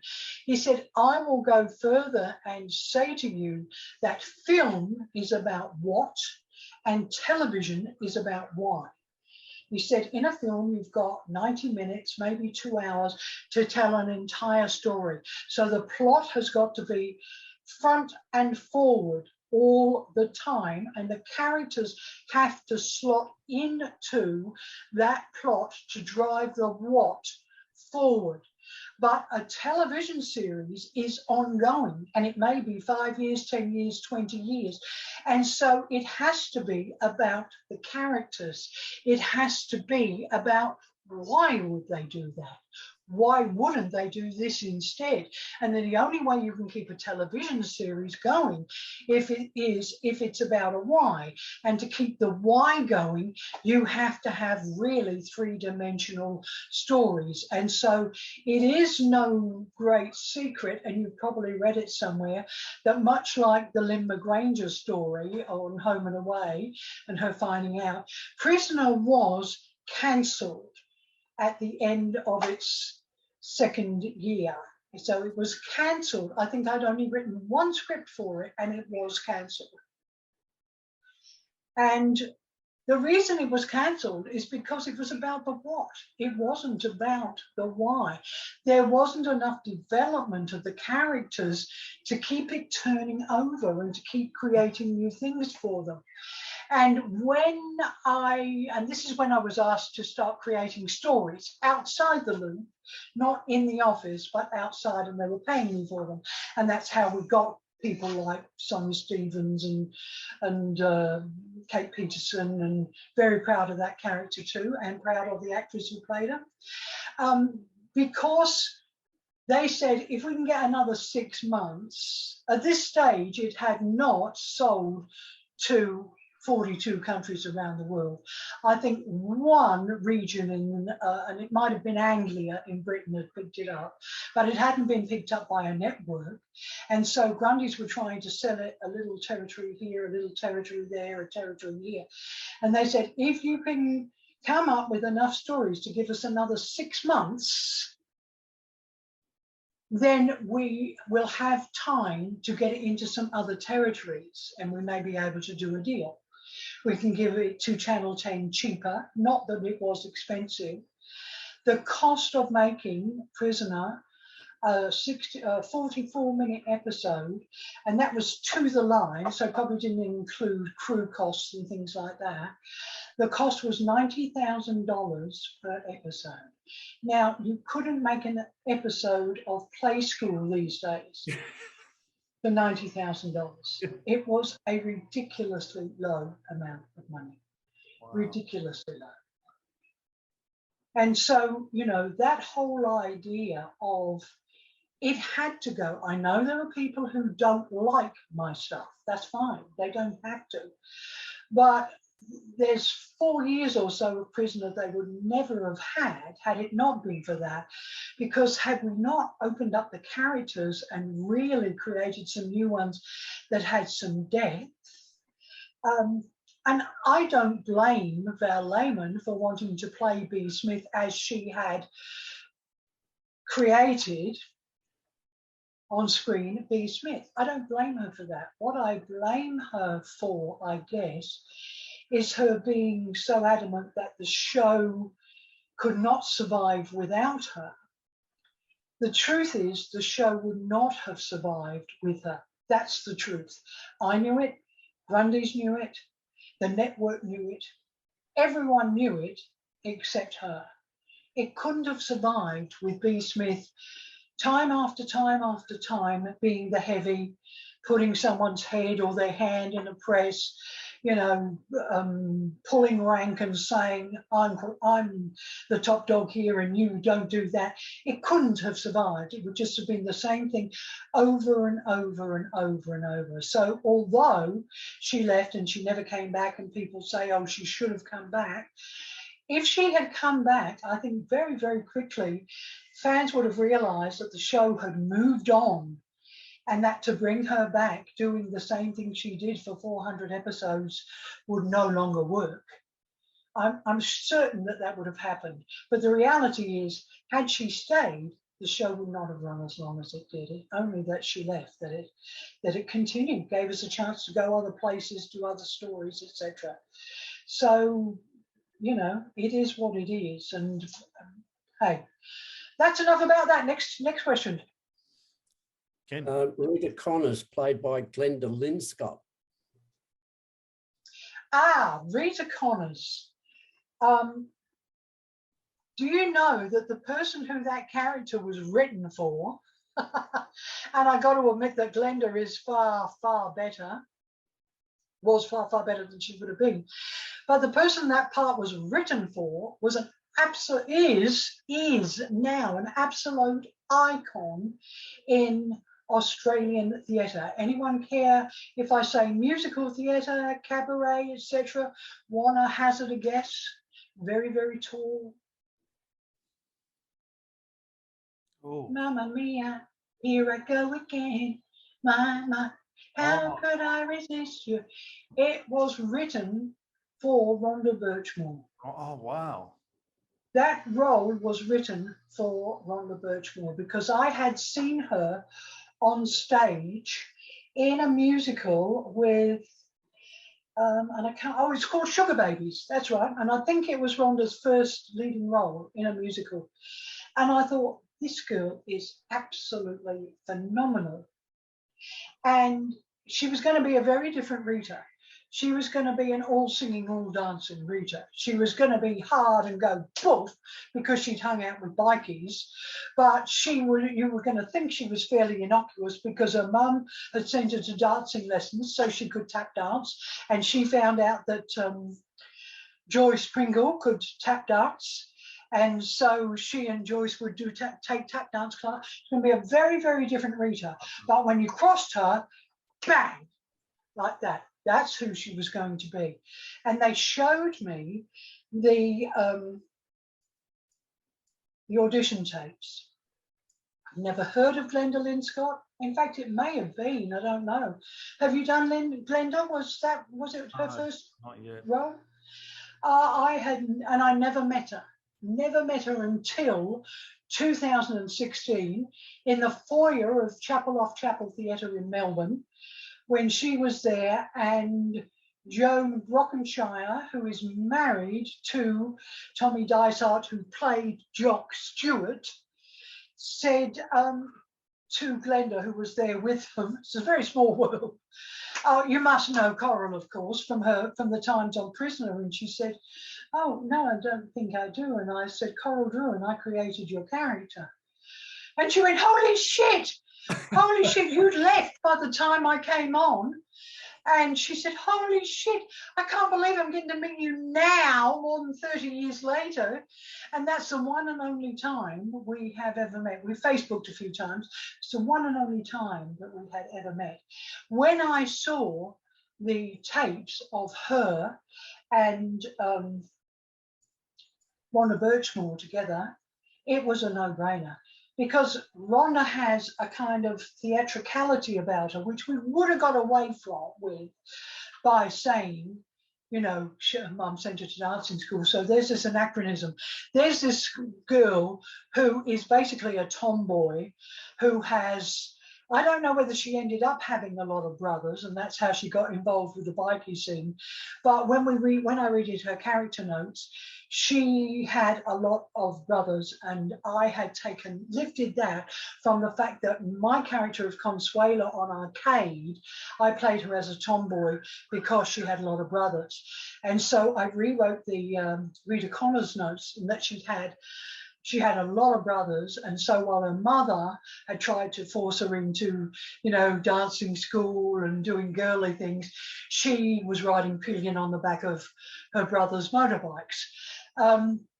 Rhonda just was not right for the part. And Glenda so was right for the part. And they had said, look, we auditioned Rhonda and we know you wanted her. And I said, forget it. You know, it's a no-brainer. I mean, sometimes I could be difficult, but I never was so difficult to, you know, really to break, you know, what's the phrase I'm looking for? Break balls? I don't know. No, I never was so difficult as to, what's the thing, break your nose to spite your face or whatever. Cut off your nose to spite your Cut face. off my nose. Thank you very, very much. I'll break it, but I won't cut it off. She was just better. I mean, you know, she was better in every single respect. Rhonda would have looked spectacular on screen because she's always had that flaming red mop of hair. And at the time she auditioned, it would be lovely if some of these audition tapes could come to light, wouldn't it? And did she know that she was considered for that role? Yes, because I asked for her to be brought in for that role. Oh, wow. I asked for her, and Rhonda and I are still friends. We are still good friends. She calls me Cos. The only other person who calls me Cos is my stepdaughter. My stepdaughters call me Cosa. But Rhonda's hair then, bright flaming red hair, was down past her shoulders. So I thought, again, here's a case of this woman who you look at and go, oh my God, and yet she's not what you think she is. She's all kinds of things rolled into one. Now, Glenda looked a lot more bogan. She did, you know, but she was also, she had the height that Rhonda had. And I mean, it was really interesting because we were going to play some gags and never got a chance with Glenda because she was just, she didn't come in until after I'd gone. But we were going to play gags of the tall person because Ken will understand this. When you frame people next to each other and get a camera angle on them, if you've got one that's too short, you're going to get only the top of their head or maybe the chin of the other person. So you're going to get, your main frame is going to be wasted space, basically. And so you try to get roles, say, who's this person going to be playing opposite? And you try to get people who are at least reasonably close. So if they come up to the other person's shoulder, you can still get both faces in the frame, in shot. Otherwise, you have to pull back. Am I right, Ken? You have to pull back so far that the people look as though they're in the background to get the top half of one person and the bottom half of the face of the other person. And we're going to play that as a gag of people coming up. I can't remember who we had in the cast who was really short at the time, but we were going to have her do lines like, "Who's talking? I'm sure I can hear someone talking. Is there anybody talking? Oh, there you are down there." You know, that stuff, so that we get humor out of the character as well. And I don't know whether any of that was ever explored with Glenn, because it could have done, because she was as tall as Rhonda was. I mean, Glenn's about 6'2", I think, something like that, isn't she? Yeah. But she was meant to be quite different. She was meant to be a different actress. Wow. And it was two actresses who made a huge impression on Prisoner, for whom their roles were written for other people. One was Rita Connors and the other one was Pixie Mason, which was not written for Judy McBurney. But Judy McBurney did such a wonderful screen test that my friend, who I wrote the role for, didn't get a look in.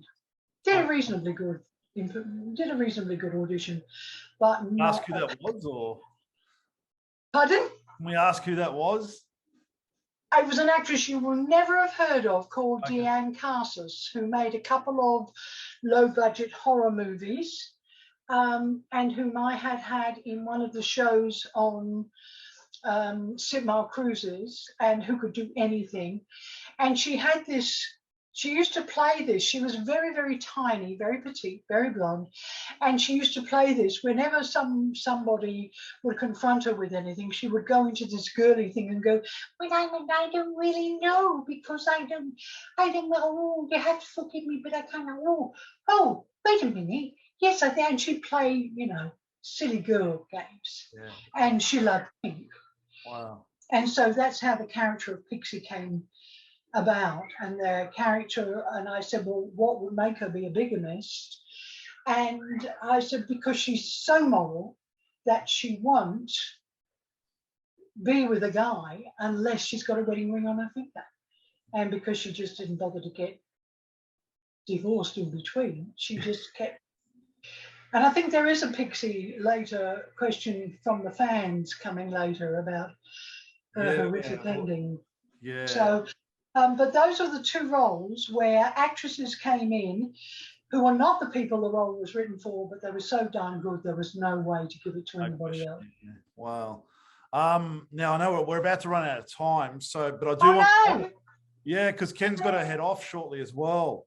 So what we haven't got to any of the fan questions. Well, I have a suggestion, if I can run it by you.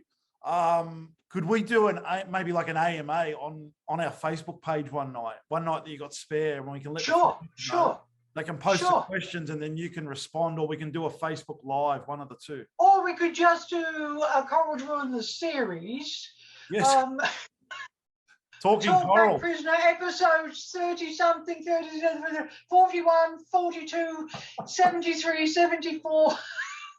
No, I would be happy to, Matt. But I do want to pay you the honour and just mention the other characters that you did create, which was Matt Delaney, Jeff McRae, Frank Burke, Nora Flynn, Julie Egbert, Sheila Brady, David Bridges, Edna Pearson, Gay Ray Proctor, Sonia Stevens, Angel Adams, Ruth Bellinger, Mervyn Pringle, Len Murphy, Eddie Parslow, Kate Peterson, Lexi Patterson. As much as people thought Mari Trevor did, which is not right, you did. No. Dennis Cruikshank, Bev Baker, Nola McKenzie, Hazel Kent, and we'll let Ken do the number one. And the number one is Myra Desmond. Absolutely. Superb actress, beautiful, beautiful actress. She'd been in the show before, In one case, she was in the show and she was only a 50-worder or something. I remember. I'm not sure she even had a name, but she wasn't Myra Desmond. She played an officer. Myra Desmond was taught. Pardon? She played an officer in the first part. Oh, right. Yeah. And then a Myra Desmond was talked about as being at Barnhurst, I think.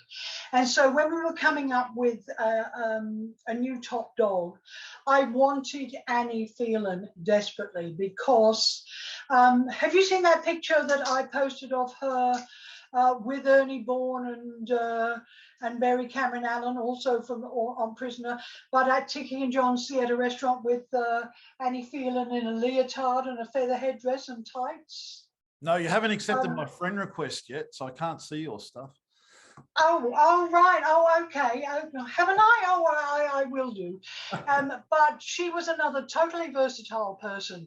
And my attitude was, why create another character with another name when we've already heard about this person who is in Barnhurst? But there weren't any real character notes for her. All there was what had been said about her in several scripts. And so that's where the mistakes came of first she had no kids, then she did have kids, and first she was this, and then she was that. But she was absolute perfect, and to my mind, the best top dog, because she was the most real person in that top dog position.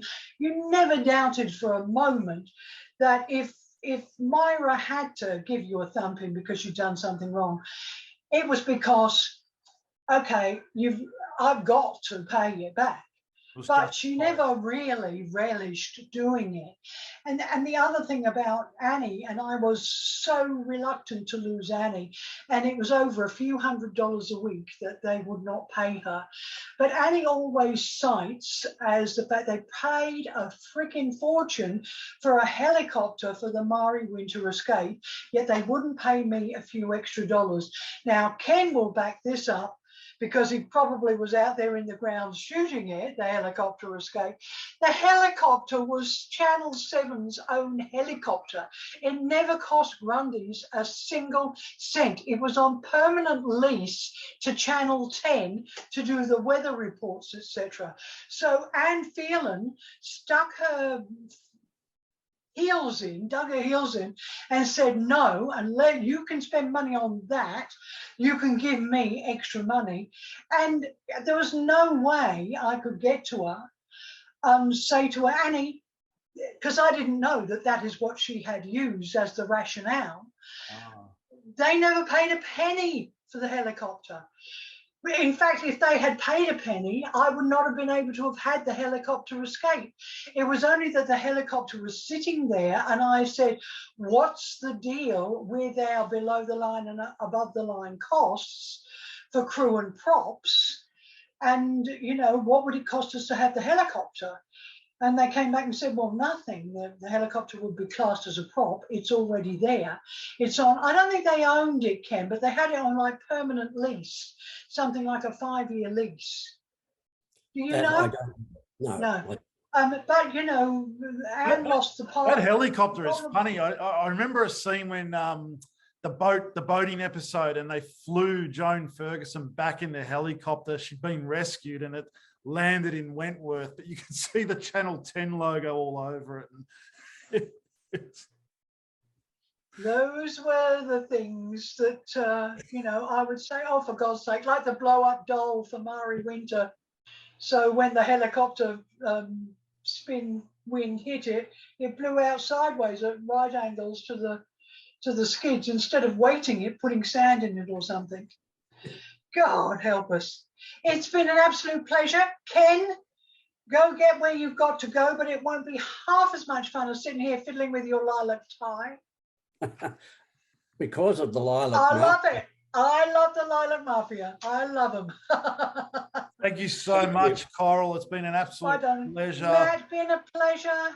Happy to do anything on your page. All right. Do think for the sake of the fans that I need to answer because there's a lot of fan questions here, so we will organise. All right, I'll wind this up. That was episode 34, part 2 of Talking Prisoner. Thank you for watching. Please subscribe to our YouTube channel and share our videos where you can.